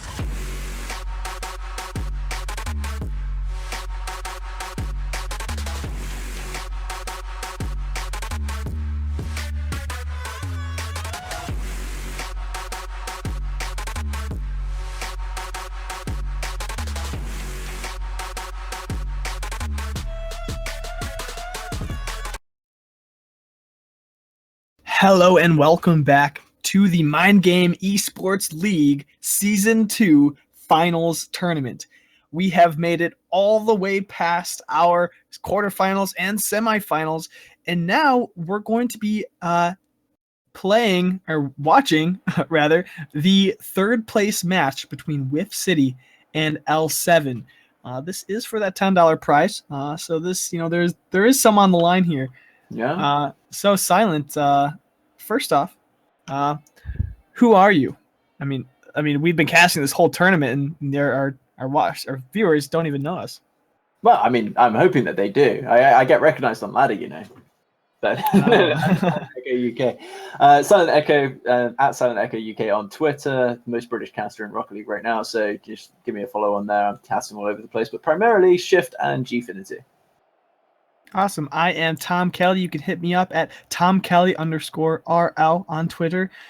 And I cast for, Shift Pro League. I also, I cast a few other organizations like to hit me up every once in a while, like our favorite MindGame Esports, these great bros. Oh yeah, these guys are give my us favorite, for sure. give us a great platform to spread our brand and to cast for all of us. We love casting these tournaments. And especially now, later stages of this tournament, we're just going to be finding better matches and more entertaining spots to cast. Yeah, we got L7 and Whiff City coming up. We've just Mhm. seen L7. We've seen Whiff City already. I'm very excited to see who actually takes this third place match.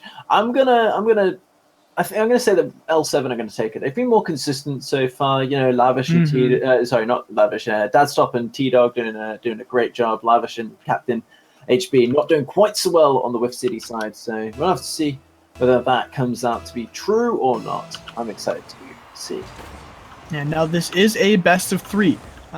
Dadstop and TZ. TZ actually came to our Discord to remind us that his name is pronounced TZ and not Teza or Tease or whatever we've been saying. I don't even know what I've been saying lately. Well, the T-Monster, he likes his name to be pronounced correctly. And that's our job. Now, Dadstop and TZ looking to clear forward. Now it's TZ. I can't stop saying his name now that I know that TZ is how you pronounce TZ. Too easy now, for TZ. Exactly. Now Dadstop pushing it forward. Captain HB in a bad spot. Passing it forward to his opponents. Oh, Dadstop not able to find it. Captain HB with the save. Dadstop pushing it forward now. Oh, the whiff. This could be a long goal. Oh, they don't push it forward fast enough. That was an Lavish. opportunity. Yeah, Lavish leaving it alone though. Now it's TZ looking for the airplay. Dadstop gets it instead. Passes it center. Back to TZ. Back to Dadstop. Oh, Captain HB with a good kill to the side. TZ. Now, yeah, TZ now clears it back out. Oh, Lavish completely whiffs. Living up to his team name on Whiff City. Oh, what a Good bump! job there. Yeah, great bump, stopping the offensive pressure before it even happened. Captain HB trying to challenge, but he doesn't find it. TZ now. Go for the roof counter bump. Yeah. Oh, Going these for guys gonna have to super watch aggressive. their backs now. Yeah, they're all playing really physical and really aggressive, trying to get these bumps good. Wow, a Get lot these of these bumps whiffs good. coming Nice. in here. You know what? Fine. All right, a good hit by Lavish, and now it's TZ in the air. Oh, but Captain was able to find it. Dadstop now gets a good clear forward. Lavish is looking to turn it around. He doesn't get it though. Oh, I'm not sure. It looked like Dadstop doesn't have much boost here, so Captain HB is going to take control of the ball. Captain HB, ooh, misses the shot, but he puts it forward. He's still going to be applying pressure on this side. Captain HB with another shot on net. Oh, the inside of the post. Passes for the Lavish. Lavish gets dunked out. This could be a goal from TZ. Oh, TZ coming through. Oh, Captain HB not able to find it. Dadstop's in the air. Good tip by Lavish back to the midfield, but TZ's keeping it in. Now Lavish and TZ pushing forward. Dadstop with a shot on goal. No, TZ and Dadstop just so many shots, so many passes across, but they're not able to find the finish. Yeah, the L7 guys, they're trying so hard, but it's not quite there. Whiff City, fortunately not whiffing too much on this occasion, but we'll have to see. What a dunk there, but that's actually worked out against their favor. I thought there was going to be a power shot coming out from Captain HB, but he wasn't. Oh, what an angle from Dadstop! Not able to find the goal. The crossbar, what an amazing goalie. Where are on the that dings? third I want the dings. Lavish killing it back to the side. Captain HB now pushing it forward. Dadstop gets a good dunk on him, but straight to Lavish. Typical defensive plays here in the corner, but Lavish, ooh, good clear over the net. That'll open up Captain to take a clear here. Is this the lowest scoring game so far today? I think so. It's a 1 minute and 45 seconds left. Why must you curse the match? Oh, well, I mean, I want to see goals, so I'm more than happy to cause that to happen. I didn't even care which way it went, but Lavish doing a good job here with City, proving that they can play very consistently when they want to. So let's see whether they're able to maintain that, or whether the T-Dog and D-Stop are able to, just come back in this game. I'm sorry, I'm terrible. D-Stop is my new nickname for him. D-Stop putting a shot on net. Now, Mr. T looking for a clear forward. Oh, Mr. Captain T. HB is able to hit it out. Dad Stop now with the shot. No, it gets hit out. Captain Is that why HB and he doesn't Lavish. do aerials? Because he's Mr. T. He doesn't like flying. Oh my gosh. Yes, I'm Captain sorry. HB and Lavish are doing a good job keeping it out of their net. And but they haven't been able to find clears that they need. D-Stop getting a good pass center. Lavish! you Now got- there's Oh. TZ not able to find it. Oh man, this game surely is not easy for TZ. Capitalizing on that pun you made earlier. Lavish going for What a a drift shot. Good pass to Ooh. Captain HB. Lavish is back in the air. I love those drift flick passes. They're, you so know, anything that unexpected. requires 3 words to describe it, it's mine. Yeah. Captain HB with an open goal here. Can he turn it back to center? Oh, no, he Vanderbilt's can't do very it fast difficult. enough. It's actually one of the things. Batmobile's so low profile in comparison to the likes of an Octane or even a Merc or whatever. It's very, very difficult to get those tight turns. You have to really know what you're doing to be able to do it, and he just didn't. Captain HB not able to get around it. Oh, so much pressure on the side of L7 onto Whiff City. The ball's been in their side so much, but L7 just not able to find the goals they want. 8 seconds left in this match, and it looks like this is going to be a Whiff City win. Well, I guess that you were correct. I mean, you called it right there, 3 seconds before the end. Your premonitions is just ridiculous. I honestly, I've got no idea how you can get these right every time, Tom. You know, every once in a while, when it comes down to between the 1 second and 0 second mark in the game, there's a moment of clarity, right? That some people call me the 0 second prophet, or that's just one of my many nicknames here. But when it gets to that point, especially when it's like, is another one. yeah, exactly. Yeah, complete noob caster. That's also another one that people say. Yeah. But so far I've done a really good job and calling those wins. But anyway, that is the first win on the side of Whiff City against L7. This is only a best of 3. So they only need one more win to take this series and take home that $10 and the bronze medal. You only need 2 wins to win a best of 3? You know what? I know, it surprised me too when I learned about that. Oh, That good is- complete whip on the side of Whiff City! Oh, GG! Opens up T-Dog to make that great shot. Oh, look at this. Lavish just, well, whiffing. It's the only way to describe it. I mean, that is why they're called that. Yeah, they are following very, honorably in the footsteps of their title. TZ, nice win on the kickoff. Dead Stop's going to make that opportunity on the offense. Misses the airplay, though. Lavish again with another aerial whiff on the defense. This could be, and it did end up in a goal for TZ. So we had to wait a whole 3 minutes to see a goal in the last game, and in this game we've had 2 going the other direction in 33 seconds. Well, yeah, this game, L7, where maybe they got, their heads got, bobbled, and they just realized that they need to take this next game, right? They got hyped, and they realized that they can't lose against a team that does nothing but whiff. So they're looking to take this back this game with a 2-goal lead, 1 minute left in this match. Captain HB with a good stop, but it's straight to TZ for another goal. Oh, the pass to Dad Stop, the crossbar, doing work on the saves this game. One of the things that's unique about Rocket League is just how fast you can come back. That there is every opportunity for Whiff City to be able to make up this difference and bring back this game. But with a best of 3 series, it's so short, the momentum is so key, and mentality can be your biggest enemy. But clearly L7 doing a very good job. The Nintendo DS getting another 3rd goal there, and it's starting to look like a whitewash. Mr. D Stop pushing this forward, getting a great dunk on the exact midfield line. High five on the wall. I love a high five. You scored! Let me just aerial into you. Mr. T not afraid of the planes there. Yeah, especially the high five freestyles. Oh, another tip over! Oh, not quite gonna be another goal. 3-0 at 3 minutes 33 seconds. Oh, the double Dad touch. Stop. little bit high of a pass to TZ. TZ taking his time. But maybe that's a bad thing, as it's another offensive opportunity for Whiff City. But they're able to push it back. Oh, Lavish with a good tip forward. TZ needs to get the clear, and he does get one to dad stop temporarily. But Captain looking to push it back in. Captain now just trying to fight that ball, tip it forward. Yeah, nice little light tips. Oh, dad stop whiffing completely though. This is Lavish for the pass center. Oh, it's Captain's coming there. down. Oh, TZ with the clear. close. This could be a shot. Oh, so Tezalot gets it. Get it. 4-0. I mean, last game did not. There's no way to know that this was going to happen after last game. Well, I mean, that's a bold statement. I mean, do last not game. disagree.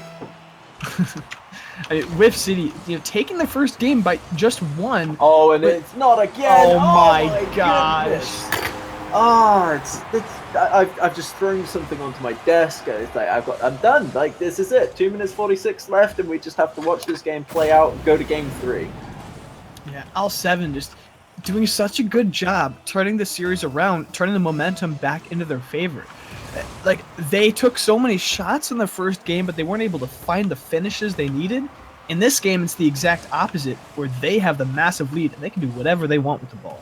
Oh, yeah, absolutely. It looks like everything they try is coming out into a favorable situation right now, which is, sometimes you just hit those moments. We've all had it playing Rocket League at our own particular skill levels that, I'm going to try and do this. And it just works out. Just like this shot here from TZ, just throws it right at that far corner.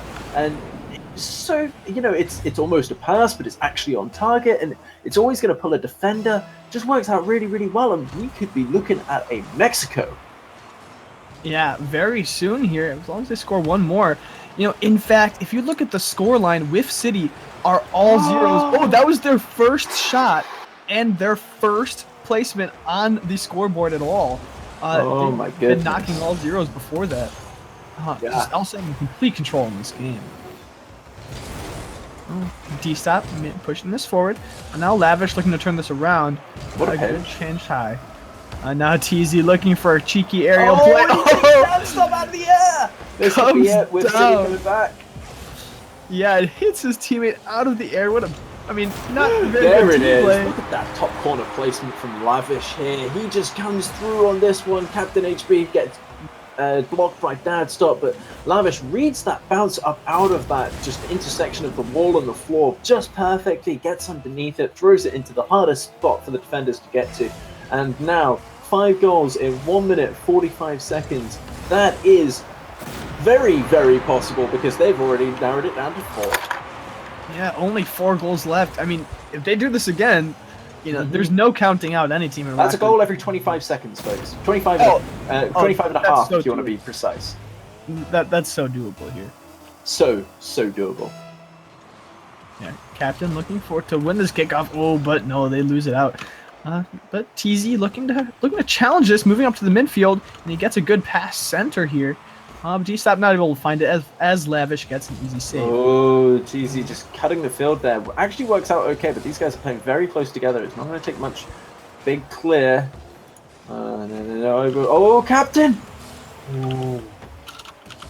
Oh, oh my gosh! What a close play by them! It's going to result in a...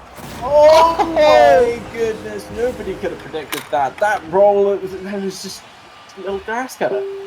Oh my gosh, dad stop.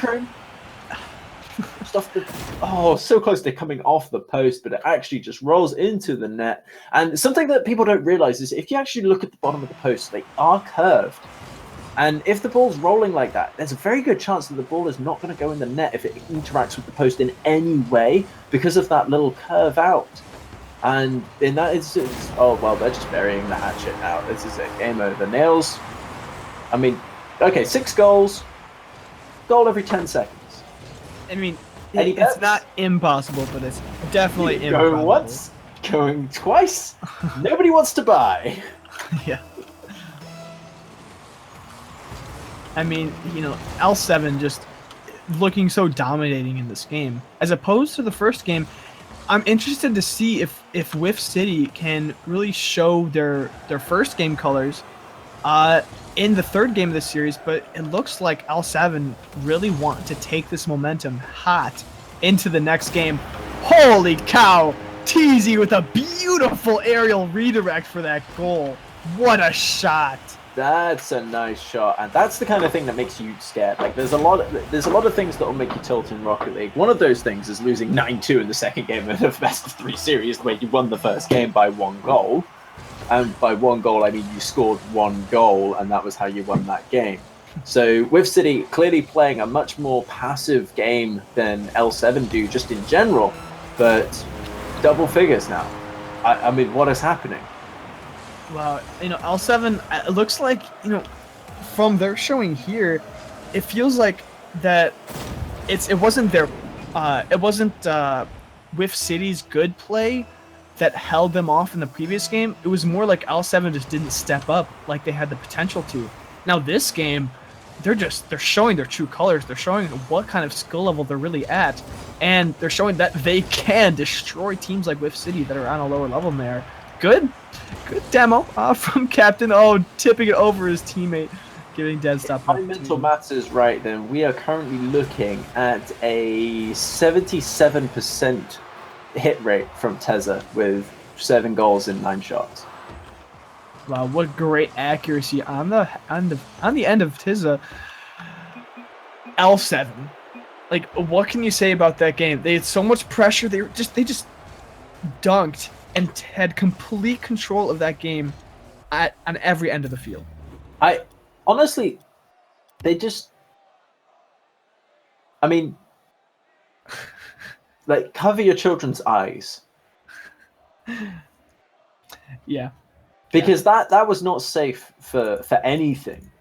It certainly wasn't safe for Whiff City. I mean, we got to talk about mental state right now. We're going to talk about mentality. This is the deciding game in this series. We got to talk about the fact that, from the point of view of Whiff City, like, they were feeling good. They managed to hold off L7. They won the game. Okay, it was 1-0, and they maybe feel like they should have scored more goals, but they still won the game. They come into this second game and they get scored on twice in the first 30 seconds. That's not good. Like, they don't like that. That is not something they're a fan of. They then go on to be scored on another 8 times in that same game. I honestly, I don't know how you come back from that as a team. Yeah, I mean, maybe like here they're going for this offensive play, but miscommunication. It looked like they were desperate to get that goal as they both went for that same shot. It will be Lavish now trying to make a play against L7. I actually mixed up the teams there when I was catching that first play there, unfortunately. Oh dear. TZ now. Teza. Teza. What the demo! Oh, that was so cheeky. If that first hit had been on target, that was an easy goal there, but unfortunately not to be. But showing that these guys are willing to just take the initiative and take this fight to Whiff City once again.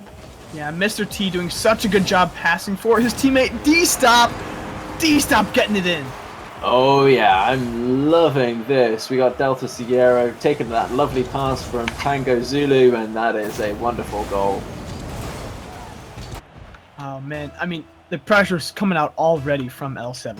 Whiff City, they had an offensive play, but it didn't, come to any fruition. TZ here, looking to clear it out. 2 dead stop now. This has been the story of the second game so far. Another demo! Bump! And it one goal! Oh no! Captain! That's so sad. So it's sad. like, okay, let me just throw this guy over here, and then these are not the drones you're looking for. Oh man, that must feel so bad to be so close to saving that out, and then end up own goaling that at the end. To be fair, that's so unfortunate. Whiff City are doing better this game than they did in Game 2. They're not doing as well as they did in Game 1, but they're doing better. Maybe not better, but less bad. Is that a good way of describing it? Is that less worse? Yeah, exactly. Because they're losing by they're not lesser. the bestest. Oh my goodness, they've scored a goal, and now there's only a 1 goal difference. 3 minutes 35 left to go, and I am excited to see whether they're able to continue this on, because if they can, that is some mental fortitude, the likes of which I have never seen before. Yeah, you know, I am ready to turn around what I just said and say they are doing better than what they were playing before. Yeah. Because that passing play over the defensive Oh, this is not good though. This is a scary match. Oh, that was very close. But there we can see the plays coming out. Captain HB trying to get that ball up. Oh, I thought there was trying to going to be a forward position there from Lavish, but he did make the right decision in going back. Yeah, Lavish now going for the aerial play. Oh, TZ is able to stop it though. Lavish actually caught that with his wheels, which is why that didn't work out well. Oh, Captain! Captain, my Captain! Oh! He's able to get that your job is done. Look at this equalization. He just takes that straight past. That bounce off the wall working out really, really well. Catches Dad Stop out off guard. And with 3 minutes, 9 seconds left to go, Tango, Zulu, and Delta Sierra need to work out what they're going to do about Lima and Captain Hotel Bravo. The Captain HB looking for another shot on net. It's going to go over, though. Now Lavish, keeping it in. Captain tried to turn around. That might have been an overextension as TZ has an opportunity. Oh, Lavish is there in time. Oh, but it's open. No, it's over. Oh, it's over. Oh, another dunk. This game is so close. This is, you know, maybe last game Whiff City just had a bad game. Maybe they were a little bit tilted. I think they definitely had a bad game. Oh, well, okay, not just a bad game as good. But maybe it wasn't just L7 playing well, but it was also Whiff City playing poorly. And now it looks like they're really stepping it up. That'll be the biggest goal difference I think I've ever seen across a series if Whiff City win this. Wow. Captain, oh my gosh. And Whiff City take the lead. Okay, I mean, I almost don't want to watch the finals after this, you know? Like, I don't see how it can ever be this exciting. Oh my gosh. Whiff City were... I mean, I'm just going to say it. They were absolutely destroyed in our previous game, and now they have the lead. Oh, wow. Great plays by them, being able to take this back. Oh, no. Oh, this could be another one, though. The equalizer by TZ. Oh my goodness. Yeah, I'm TZ just here. I've got my head in my hands. I'm like, you know, I'm staring through my fingers. Like, I don't even want to watch. Like, if I was 4, I'd be behind the sofa, not wanting to watch. Like I'm watching Doctor Who. It's just ridiculous. Look at the way this match is progressing. This is just a roller coaster ride of emotion. And honestly, once again, I just don't understand how Whiff City are even managing to do this after that crushing defeat in game number 2. But that's an open net. Dadstop's going to take advantage of it, and maybe these dreams are not to be brought to fruition after all. Yeah, Dadstop doing a really good job capitalizing on that poor defensive play by both of the members on Whiff City. TZ, also being a part of that little mosh pit that flicked that ball out to Dadstop. Now TZ looking to get this clear forward. He does get it, but Lavish is back in time to challenge. Oh, close play by him. Said that, because as soon as you said it, I was like, oh, cast his curse. It was so close. He could have just as easily not gotten there because I said it. Yeah. It's all because of my words, you know? Yeah, I mean, what is this, ink cart? Oh my gosh, what the throwback? Holy book. Holy book. That's the Bible, dude. That was a little earlier. Unless Inghart's your Bible, you know, I'm no one to judge. All right, there's TZ looking to bring it forward. Oh, Lavish the bad touch. TZ though. Oh no! Lavish can't get there in time. 5-3, 1 minute left in this game. You know what that was? That was like, you ever used Skeletrix when you were a kid? Yeah, you just like, your car's like nearly there, and you're like, you know, the cars are going the same speed, and it's like, it's just a straightaway to the finish line. You're like, I'm gonna get there! You know you can't go any faster, but you're sure that you're gonna try. That was Lavish. Yeah, so close. Lavish desperately flipping back to that goal, not able to get there in time, unfortunately. But now Captain HB with ball control. No, flips it forward and gets wrecked by TZ, who knocks him out. But Captain is there to challenge, pops it forward to Lavish. Lavish tips it against center, but TZ able to clear it out. Oh, nice hit by Dadstop, pushes it forward. Oh, that's not a good touch though from Captain. He's not driving an Octane. You need to jump for those with the Batmobile. Yeah, Lavish though, with the Octane, is able to get that clear out, but it's going back into the center by TZ. TZ doing such a good job with these passes back center, to and from Dadstop. Now Lavish with the clear to Captain. Oh, but Teasy's there to stop it out. Lavish popping it high. Teasy should be there to stop it. And Dead stops looking to follow up for a clear. Good clear by him. And this should be another goal unless he hits it to the side for some reason. It's all over now. Yeah, they're up 2 goals. They know that they have the win. think Teasy's it's going all up for a over. backwards I shot. think it's all over. It is now. And that timing right there? is, that is L7 taking that $10, taking that 3rd place. Those $10 bronze medal. dues. And that's it for the 3rd place match. Well played to both these teams. This is the closest series That was a had. 15-4 series score. You know that? Oh my gosh. No, Wow. sorry, that was a lie. 15-6. But for some reason, it looked like that scoreline, that all comes from the 2nd game. Oh, look the at first TC. game and the 3rd game. He's calling it out. Timo, Panda, Mentality, Mom and Dad. Mentality gets a heart 4, whatever that is, or maybe it's just like Mentality isn't as good as 34. L7 doing such a good job in this series. Oh yeah, they did well. They won. That was great. Winning is generally the object. Generally, I mean, unless You you're wanna have team fun as well. Mimi Teamy. Oh yeah, Mimi Teamy just want to be in. Like that is true. Yeah, 100%. going for those turtle goals. Honestly, I think that singular turtle goal they deserved everything they got. Even though they That is got true. nothing, they deserved it all. I mean, I'm gonna shout out an L ampersand as well, Timotheus. Oh, He was still holding shift when he pressed 7. I see him. I see him. Oh, brilliant. Right, here we go. We've got a final on our hands, guys. I mean, I have no idea how it can possibly be as exciting as what just happened, but Oh my I mean, gosh. I'm looking forward to seeing it anyway. So, Flying Baguette's going up against a Coil in a best of 5 this time. Yeah, this should be a long series. Hopefully, it's not completely one-sided. Yeah. And and this honestly, is an Flying upset, Baguettes- technically. I mean, if you look at the seeding, this is an upset because this is a seed 1 versus seed 3 in the final. Yeah, the Team McCoyle doing a good job pulling through to the finals. But I have to give the advantage to Team Flying Baguettes, as Ike Wolf is he's ranked 33 in the world for the 1v1 ladder. And so great job on him for keeping that kind of rank. But 1v1 What's isn't he doing? 2v2. Playing on Middle East? Hey, that's fired. Or maybe it's actually, he's probably just staying on EU. Yeah, well, EU is the hardest ladder, so that's very impressive. That's the only place he's playing. All right. Come on. There's a Okay. reason UNA pros come across. Well, I say UNA pros like you can't, but yeah, the reason the NA pros play on EU, Yeah, so they can rank up easier.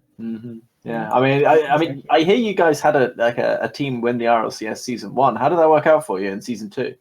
Honestly, it did pretty well. They were so satisfied. It's the typical American thing, right? Like you win, like you always win, and then you get so satisfied with your win, you just sit back, get fat, and then be horrible for the next time, and so then you stop caring, right? So classic America. Classic America. Good job, guys. Maybe when your country grows up a little bit, stops being all young at that 300 age, and you'll be good. Well, 250 years, really, when you look at it.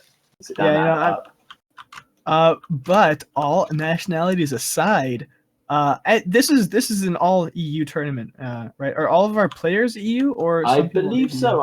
I don't know for definite, but it's primarily EU for sure. We're playing on EU right now. We're watching EU Rocket League, and I'm very, very excited to see what happens in this best of 5. And I hope that it finishes quickly because I got a cast at PRL in an hour. So feel free to swing over there after this, guys, and catch those guys, because I'm going to be there, and I would really like to eat between now and then. So let's throw it to a break, and we'll come back to you in just a second with the finals.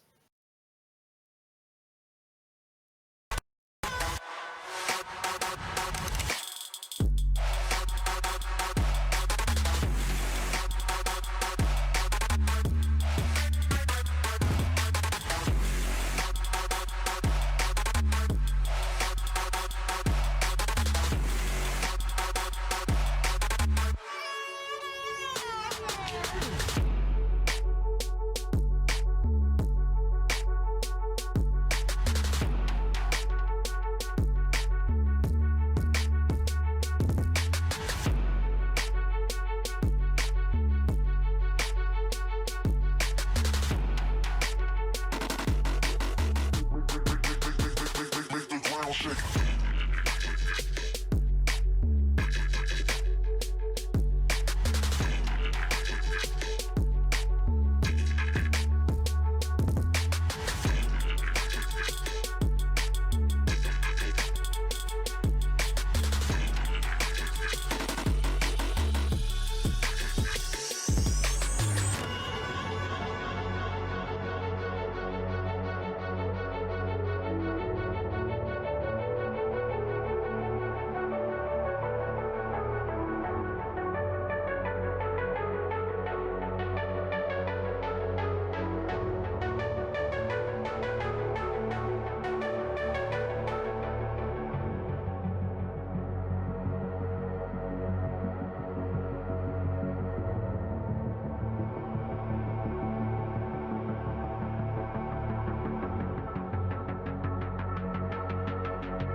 Sunlight is not enough.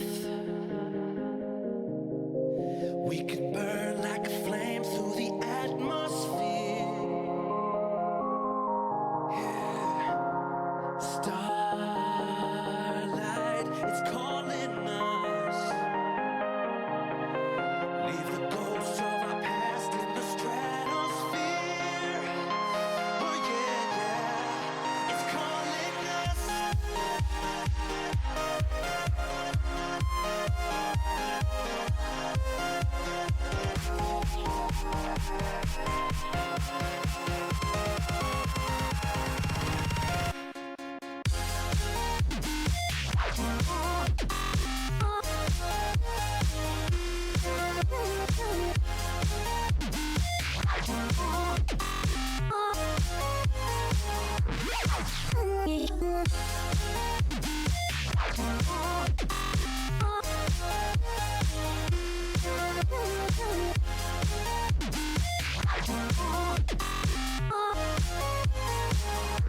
It's calling us.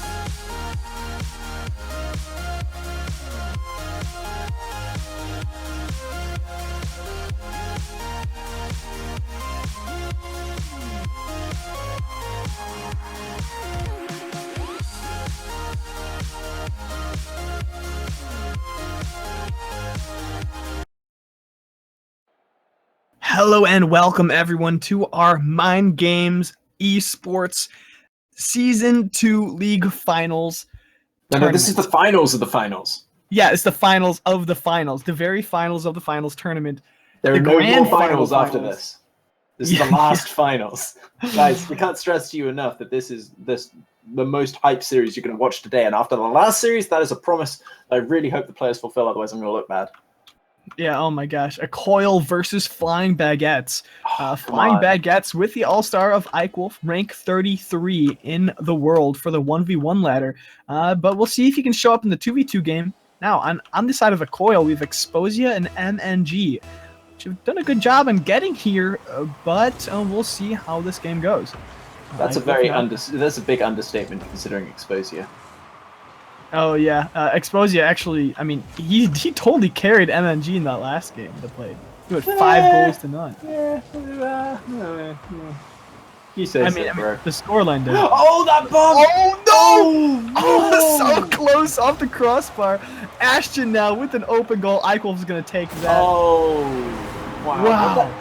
That's a Coil, though. That's classic Coil. Overcommitment. And to be fair, though, if you're going to overcommit, that was the time to do it. That was just so unfortunate. That pinch between the attacker and the defender put the ball off the crossbar, allowing Eichwolf to break away all the way down the pitch and get that goal 25 seconds into this best-of-5 series. Oh, hype! Yeah, hype already. Oh my gosh, you have to be so careful on those overextensions! And the dunk on the wall is going to give it MNG the equalizer already. I'm just sat here in free cam spinning, not even watching this replay, because that was so nice. MNG putting it away, and that is how you respond to the question that was asked. The question being, hey, what you going to do about this goal I'm going to score at you? And the answer being that goal.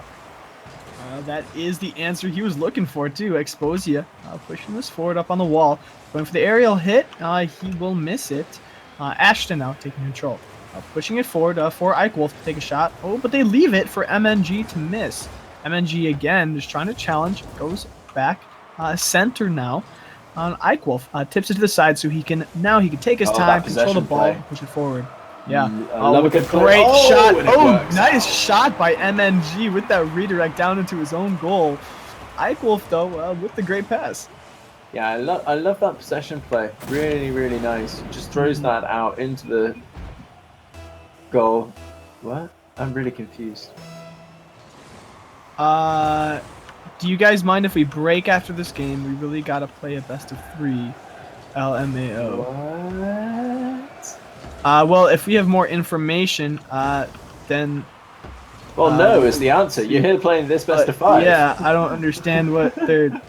I don't understand what he's asking for. Like, does he really have to go to the bathroom, or does he have a different tournament to play? Yeah, right. This is the complicated point. Yeah. Well, we'll see. We'll see. So close. Exposia with a good save coming out here. MNG looking to get the clear. Ashton just challenging slowly. MNG taking up slowly again. Like, nice pass past Ike Wolf. Oh, nearly gets it. Doesn't get the dunk on the ground though. Exposia getting dunked back in his own end. Now Ashton takes a light shot, but MNG takes his time to clear it out. Now Exposia. Now to Ashton. Ashton tips it. Ooh, MNG capitalizes on a miss by Ashton. That is it. Equalized. 2-2. 3 minutes 10 left to go in the game. MNG doing a really, really good job of just popping past Ashton there. Sends it into the back of the goal. It looks like they might actually be serious, so I'm going to have to go ahead and say no. You can't just leave to play a different tournament in the middle of this tournament? I mean, it's a bit BM. Yeah, that is a bit BM. We will be waiting on the word from our MindGames. Well, I mean, I guess they can, but I won't be around to cast the rest of the series. Ashton now pushing this forward. Looking to clear it up to Ike Wolf. A good passing play. Ike Wolf now keeping it in their end. I have just gotten word that it is allowed to either team can request a 5-minute break in between games. If the That's team's not going to be agreed. enough time. So we'll see what they need. I mean, I and guess what they can get. take the 5-minute break, and then if they're not back in 5 minutes, we disqualify them, and it's very disappointing end to the tournament. Yeah, but we'll see what happens as Yeah. Oh, nice little mind game in the MindGame Esports tournament. But Ashton's able to take control of the ball again. This is a 2 what a 2 stop. game. It's very close. Oh yeah, this ball's going back and forth. Ike Wolf, getting dunked out by MNG. Good play by him. I can and tell he's it's close from the equal scoreline. Oh yeah. Oh, and- that pass! Yeah, totally. Oh, Good pass though. Exposia But nearly gets there. not quite able to though, as Ike Wolf brings it up the field. A good demo on MNG, and that's going to lead to a nice. space. Ooh. He had the opportunity, but wasn't able to get the flick over. And MNG with the shot, but Ashton's there to save it out. Ike Wolf now pushing it forward. Exposia is there to stop it again and take the big midfield boost. Now Ike Wolf, nice little tip into the side. MNG, he doesn't put it in. He had a difficult angle there. He wasn't able to find it.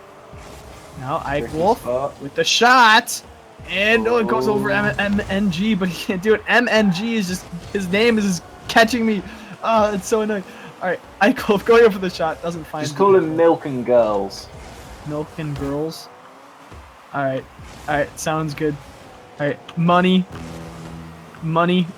and something. Okay, I'm just gonna stop.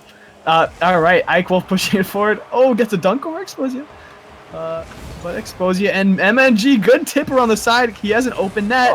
There he takes it, just slips it into the goal. 47 seconds left to go. There is a good chance that they're going to be able to just hold this off now. But at Coil, once again, their biggest weakness so far today has been their lack of consistency in not overcommitting. So, I mean, it sounds like an easy thing to do, but apparently they're finding it difficult. Yeah. A Coil doing a really good job against Flying Baguettes. Flying Baguettes were the favorites coming into this match with the greater record, but a Coil doing a great job bringing it back. Now, Exposia and MNG pushing this forward. So they close. both missed, but it's still moving toward the Flying Baguettes goal. Wolf able to take control, push up the wall, and go for a pass to Ashton. Now, Ashton has to leave that because Exposia is up in the air. Ashton, a bad touch on his up to MNG. I'd say that was a good touch because that takes it all the way over to the other side. It's very difficult to make a shot from that angle, and that actually left them in an opportunity to get a clear if Wolf had been slightly better positioned. This is it for Flying Baguettes. They need to keep it up. That's it. Unless it's going straight down. Nice tip down by MNG. And that's going to be game 1. Oh, there it is. In this best of 5 series. Absolutely. So we're going to be going through to game number 2 with a Coil as the winners. And Eichwolf says, never mind, we can go on. So we'll just continue. We were going to anyway, but we don't have to tell him that. So we continue on now. And, when you actually look at it, 9 shots coming out from Flying Baguettes, 2 converted, and only 6 coming back from a Coil, but 3 converted. So much better shot conversion rate from a Coil, and they do actually take the win and the lead in the series from that hard carry by MNG, just carrying Exposia on his back. Yeah, a good job by a Coil to do that too, because being the underdogs, winning at least one game or especially the first game of a series is so important. Get your momentum, get your hype going, and get just ready to take the rest of the series. We know the Flying Baguettes have skilled players, but they haven't been able to translate that into a win against the team so far. So, Eichwolf pushing it forward, but it's a long clear, just giving Exposia possession of the ball. Now Ashton gets a good dunk into the midfield. MNG now misses the clear. But now Eichwolf is following it up the challenge. Gets dunked out by Exposia. Now it's Ashton pushing it forward. It's a shot forward, but MNG is able to kill it to the side. Now Eichwolf challenging backwards. It was a bad positioning by him. Ashton killing it center. Now Eichwolf pass it backwards. Exposia is dangerous. And that's a shot on net. They're not able to finish this. MNG gets there for the save. Now Eichwolf challenging it back into the midfield forward. Now Exposia also pushing it up as much as he can, but just gets knocked back and forth across these sides. Ashton able to follow up and get the first goal of this game. And there we go, 4 minutes left on the clock, and that is a lovely long shot coming out from Ashton, which just comes off the crossbar just ever so slightly. Ashton then able to follow up his own hit and get that goal. Really, that's the key. I mean, the best passes, the best setups, they're always the shots that only just miss. They pull defenders out, and if you can capitalize on the opportunity you're given, then it's easy to get a goal out of it. And this looks like to be another situation very similar. Eichwolf. Man, Eichwolf just capitalizing so well on the constant overextensions by Coil. Last game, they're able to keep it down a bit, right? Keep it under control. But Flying Baguettes this game, just doing a really good job on putting those long goals back into the net of the Coil. Well, these guys extend so much they're like a selfie stick you can use from next door. Yeah, I mean, who would want to use a selfie stick like that, though? Ashton, though, pushing this forward. Exposia looking to challenge that in midfield. Now MNG and Exposia overextended. Good pass into the goal. And once again. Oh, that's not a pass. That's a shot. That is a shot. You correctly identified that as a shot. Eichwolf, though, getting a really nice touch on that. Very, very accurate. You can see that he is definitely in the very upper echelon of players, making sure that almost every single touch he has on the ball does exactly what he wants it to, or better.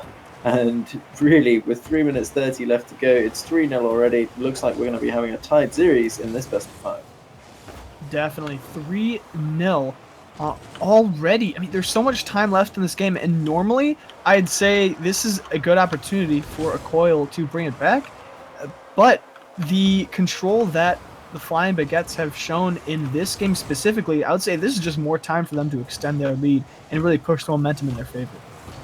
And now Ashton putting up into their offensive corner. Oh, the miss by MNG makes a open goal by Ike Wolf. Hits it off the crossbar, though. If you'd only hit a little bit lower, it would have been free. Now MNG looking to pass it center, but Ashton's able to kill it out. Exposia, though. Nearly Oh, works no. out. And It now gets they're stopped up by overextended MG. again. Again, the same play. This is the story of these two teams over and over again. Ike Wolf really showing his 1v1 skills there, though, with the way he keeps that ball glued to the front of his car and just drives it straight to the goal. Classic tactic in a 1v1. As soon as you get the opportunity to break away, you do not want to mess that up, and you can see why he is so high up on that particular ladder. Yeah, no, nice kickoff win there. As Ike Wolf is kind of challenging, trying to keep it in, but he ends up flipping out as Ikoil take their time getting this clear. Nice flick by MNG. Oh, but he misses the dunk forward. This could be Exposia. Nice pass to MNG. Nice redirect toward the goal and the save And then by they're both Ashton. next to each other again. It's just this constant situation where they're both in the same place trying to do the same thing. The lack of communication, I think, is really the biggest part of it. Probably. Let's hope they're talking to each other and at least saying Oh, something. go for the bump. Ashton Oh. manages to dodge Exposia and get the block. Really nice work from him.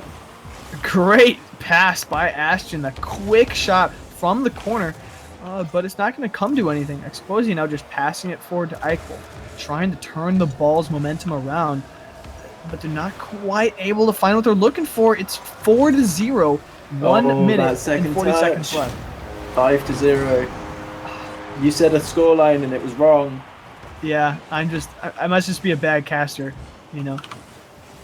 Ike Wolf is saying all the servers are laggy. Are all the servers are laggy, or if it's I just think me? it might just be him. Yeah, he was actually complaining about this in a previous match as well. About the Could be laggy frame servers. lag. Could be a local internet issue. Certainly his ping looks fine. 28. Better than Oh yeah, mine that's usually is. like the dream. That's the lowest actually in the game right now. Yeah, it looks like that's a personal issue for him at the moment. Ike Wolf passing it forward to himself, looking to make maybe even an off and on play, aerial play. Oh, not able to get it past MNG on the wall though. Now Ashton. Oh, that bounce! that Oh, what a bounce touch off the from MNG. Reverse aerial, just tipping it over the top of Ike Wolf, but it's so slow to capitalize from a coil, and that leaves them overextended once again. MNG went for the boost in this offensive corner for no reason, but they're able to get back in time for the save. And now it's Ashton turning around and for the own goal? Or the pass? Oh, bad angle by him. Yeah, I mean, 46 seconds left to go, looking like it's going to need 12.25 seconds per goal. It's doable. I mean, was that a bad play by Ashton, or was it a Brazil setup? And that's the real question. Is it the ultimate BM? Well, the ultimate BM is you let them win this game, Oh, and then you alright, reverse but- sweep. Or With was it three or Brazils in a row? did they do the ultimate BM while they let their opponents win the first game and they let their opponents score so they could Brazil? Wow, maybe they're just next level. Or they suck by letting that extra goal in. MNG doing a really good job hitting that aerial over the defense of the Flying Baguettes. It was a good Yeah, tip that's by actually a Exposia. really nice touch. Yeah, great touch from Exposia finally showing up in this game, because to be honest, he hasn't really done anything. So, 9 seconds, 3 goals. It's doable. It's doable, but not likely as just the constant pressure is coming out by Flying Baguettes. So much pressure. Oh my Okay. gosh. They're not going to do it. They're not going to score 4 goals in 15 seconds. I mean, that's 3.5 seconds a goal. Yeah, that's near impossible here against the players that have been just hammering them down into their defensive end this whole game.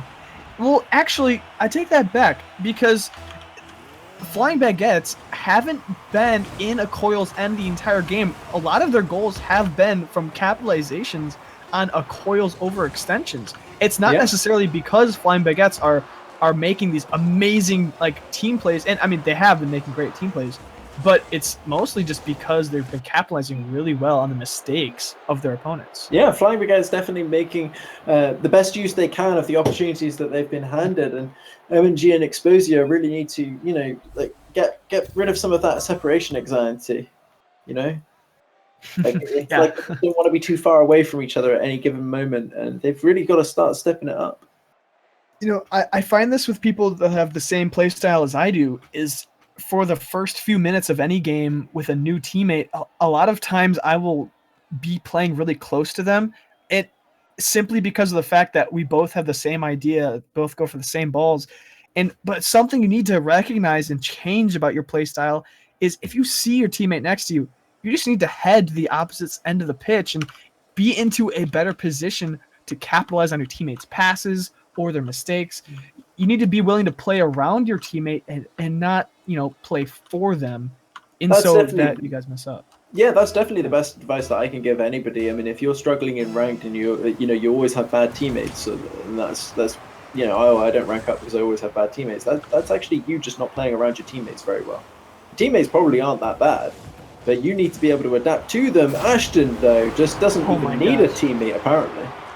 Yeah, no chill. Ashton just taking it down, popping out of his car, and able to get a nice shot here. Able to get it just past Exposia, who unfortunately stopped his car entirely.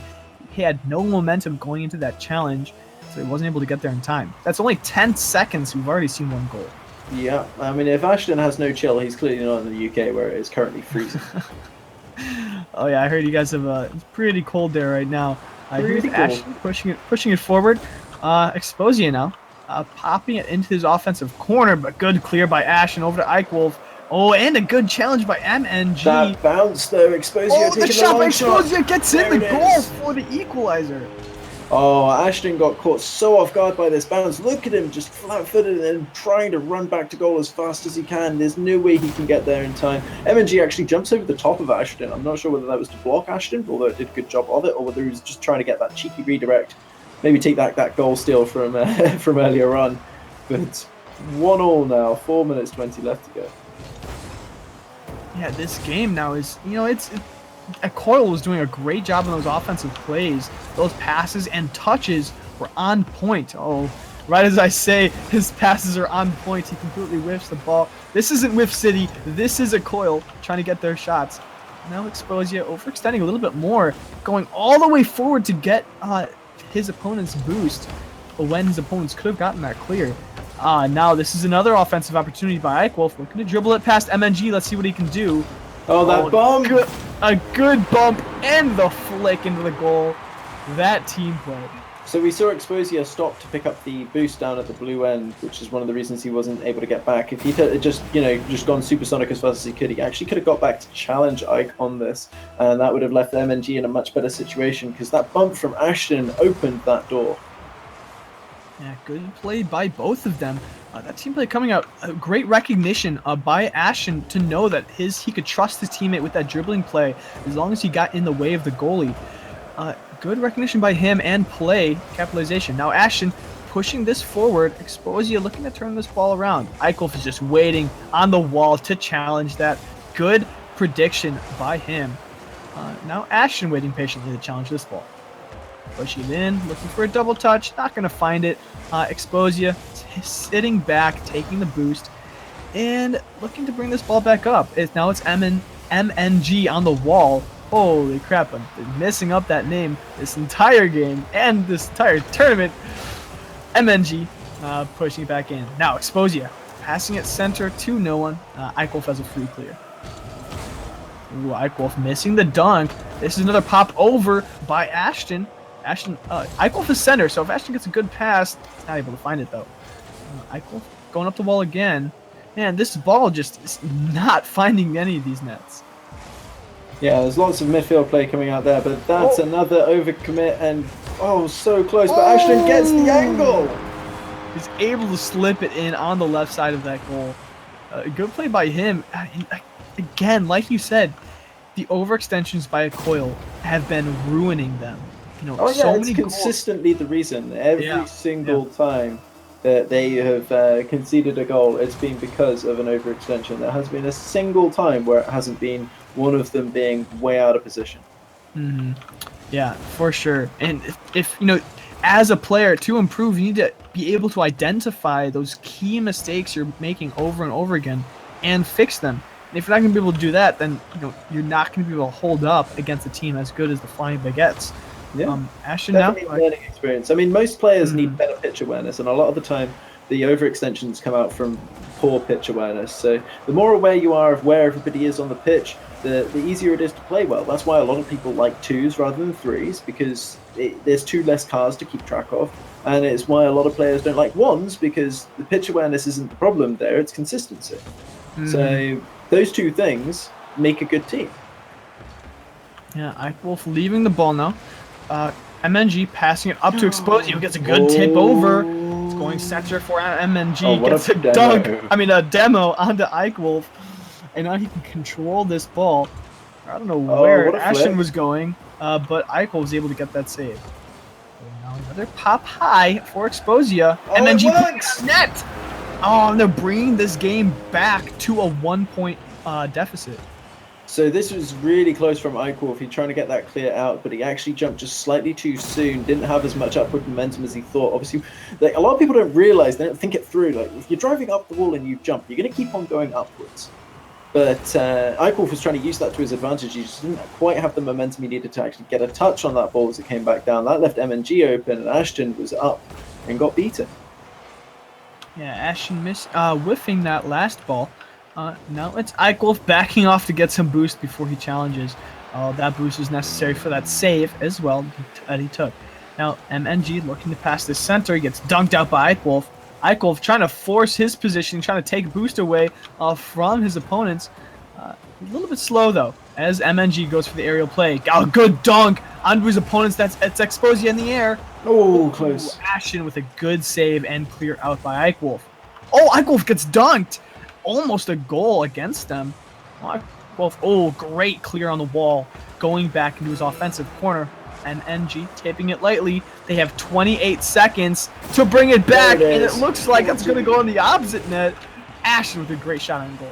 Yeah, 25 seconds left to go. It's so close right now. We're all tied up in the series, but it looks like it's going to be the Flying Baguettes who take game number 3. I mean,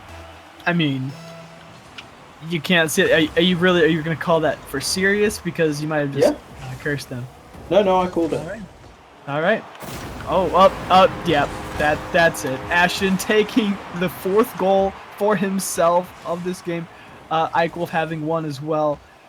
It just complete control in this game and in this entire series so far. No, Eichwolf looking to hold them off for the next 15 seconds. It will not be difficult to do, as the pressure they've had this series and in this game has just been, undeniably strong.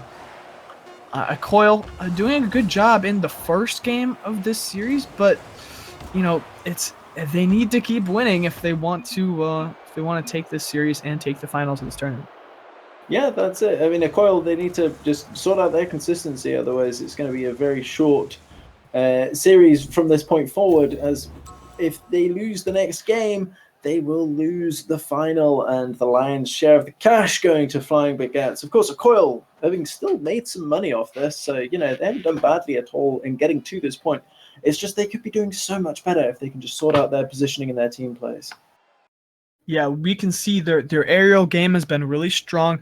A lot of aerial shots and goals coming out for them in this tournament, as well as their wall plays and their dribbling plays. Lots of great flicks we've seen, right? It's not their pure mechanics that are a real problem or their skill. It's their positioning. It's their one major flaw. If they're able to fix that, they could be a much stronger team coming into this game and the future of this tournament. Now, Ashton, nice win on the kickoff here. Pushing it forward again, looking for a shot. Good tip to Eichwolf, who's going to finish that first. Savage. 5 seconds in, and they are making it very clear as to what they would like the rest of the series to be. And, I mean, that's just going to be a nail in the coffin mentally from Coil. They needed a strong start. They needed to feel like they can win this game, and that is just an establishment of dominance right there. Definitely, especially since, Ashton, the beautiful tip over the defense. It's so demoralizing when you're so close to getting that save, but they're able to get it over you anyway. Ashton now with the good challenges. That's a demo on Exposia. If you want to tilt someone, all you got to do is demo them, and that just, oh wow, what a horrible position for Exposia to be in here. Eichwolf now taking it up slow, maybe because he didn't have enough boost to make that play. Good challenge by Ashton, though, to keep the ball alive and out of his goal. Oh, pass for King. Oh, no. MNG able to keep that in and pop that ball into the goal. I'm not even entirely sure what happened here. This was crazy. So Ashton actually demos Exposia. Exposia picks up a juggle off that post, and MNG comes through to equalize. And, well, that one goes blazing into the back of the net. We're all tied up. It's potentially the final game of the series, but Acoil looking like they might still be in it. Yeah, that it is 1-1, 4 minutes and 12 seconds into this match. Ashton with another one. You know, we were just talking about how Acoil needed that early goal to feel like they could win the game, and they got the equalizer early on. But another one coming in for Flying Baguette so early that's not what they wanted to see. Not at all. I mean, they did it, you know? And then 11 seconds later, it's like, oh, well, I guess what we did was pointless because, you know, we're behind again. We just have to constantly fight from this behind position where they feel like they're under pressure. Once again, double commits. It's just the same stories over and over again with Acoil, but that's a great bump from Exposia. He actually threw Ashton away from that one. Bought him and his teammate time to actually get set back up in defense. A good clear up by MNG, but it's going straight to Ashton, who's going to get a nice little air touch, but it's going straight to Exposia. This ball going back and forth in the possessions. Nice little dribbling play from Exposia. Not able to get past Eichwolf. Eichwolf able to dunk that out. Ooh, it's going back into the Flying Baguette's defensive end. Ashton now looking for the clear. Well, he doesn't end up going for an aerial play. Instead, gets the dunk onto Exposia. Oh, and the demo onto MNG, opening up Eichwolf for a dribbling play. Oh, the double demo! Oh, the double kill coming out from Ashton against the Acoil squad. MNG only just respawned in time to save that last shot there. That was so very close. The double demolition, very, very risky. The MindGames! That's painful. Oh, Ashton just baits Exposia all the way out there. Exposia, you know, something that you see a lot is people trying to turn and then they jump and they side flip, and it's like side flip doesn't actually turn you at all. You know, it just barely alters your momentum. It puts you sideways a little bit, but it doesn't change your orientation. But it's really actually the worst thing to do in that situation. The best thing to do is to jump, turn, and then front flip. That'll be a much higher impact, but these guys, that long shot there, and then driving MNG away, gets another touch. I thought Eichel was going to own goal it there, but it ends up to all be calculated as he passed it off the side post straight to Ashton, who dribbled it up the field. Good play on the end of Flying Baguettes. 4-1, 2 minutes 40 left to go. Acoil looking outclassed, outgunned, and possibly ashamed. Yeah, we'll see. I mean, you know, they also... Oh, wow, what a play by Exposia. Look at that, bringing it right back out. No need to commit Sudoku just yet. Yeah, I mean, we didn't see that kind of play before. Exposia coming out big with a beautiful fake challenge against Eichwolf, who went high on the challenge, and then Ashton, who went too low. Exposia coming up big there. We'll see if he can do it again. They are only down 2 goals. So it's not impossible for them to come back here. No, not by any stretch of the imagination. The trick is going to be stopping, scoring 2 goals isn't really the issue. It's stopping Flying Baguettes from scoring more goals that's going to be the problem. Ooh, a good clear out from MNG here. Can he get the pass to his teammate? His teammate's nowhere to be found. So Ashton and Eichwolf are in the exact same position.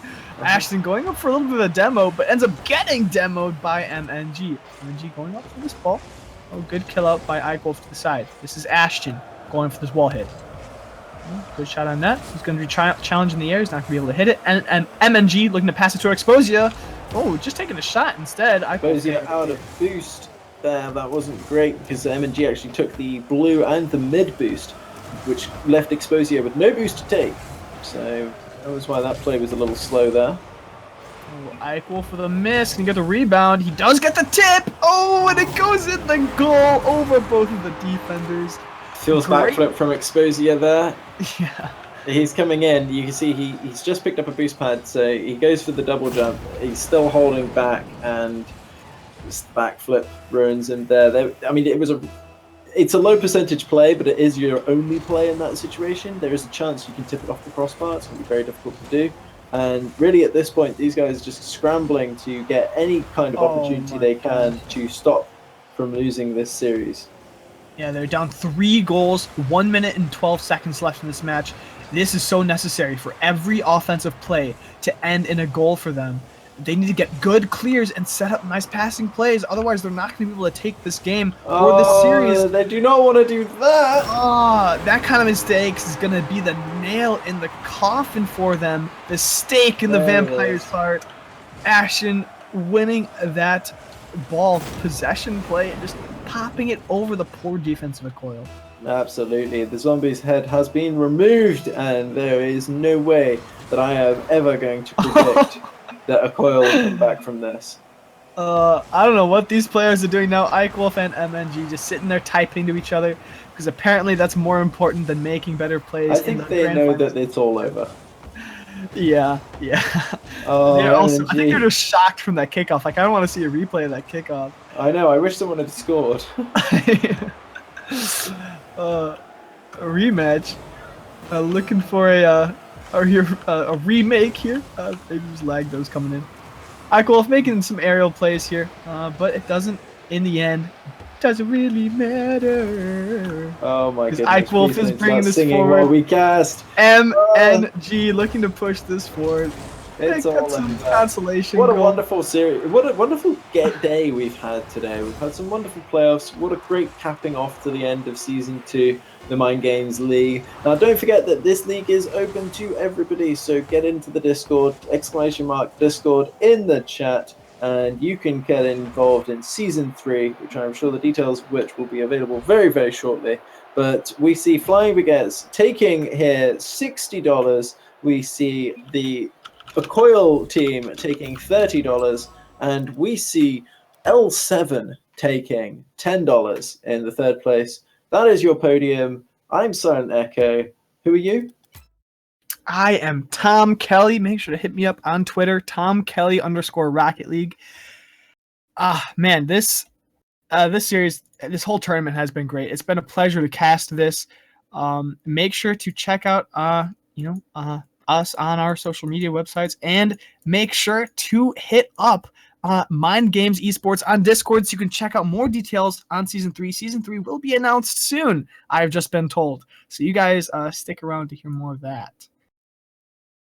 Now it looks like this is it, so make sure, people who won, make sure to contact MindGames for your prizes. And thank you everyone from coming out. Make sure to hit that follow button on the Twitch stream for MindGames Esports, and it has been a pleasure to cast for you all. Do you have anything else to say before we head out, Silent? I think that's it. I think just everybody have a wonderful day. I think we'll probably throw a host somewhere for you guys to check out, and you can see me casting PRL in 23 minutes, so I really need to go get some food.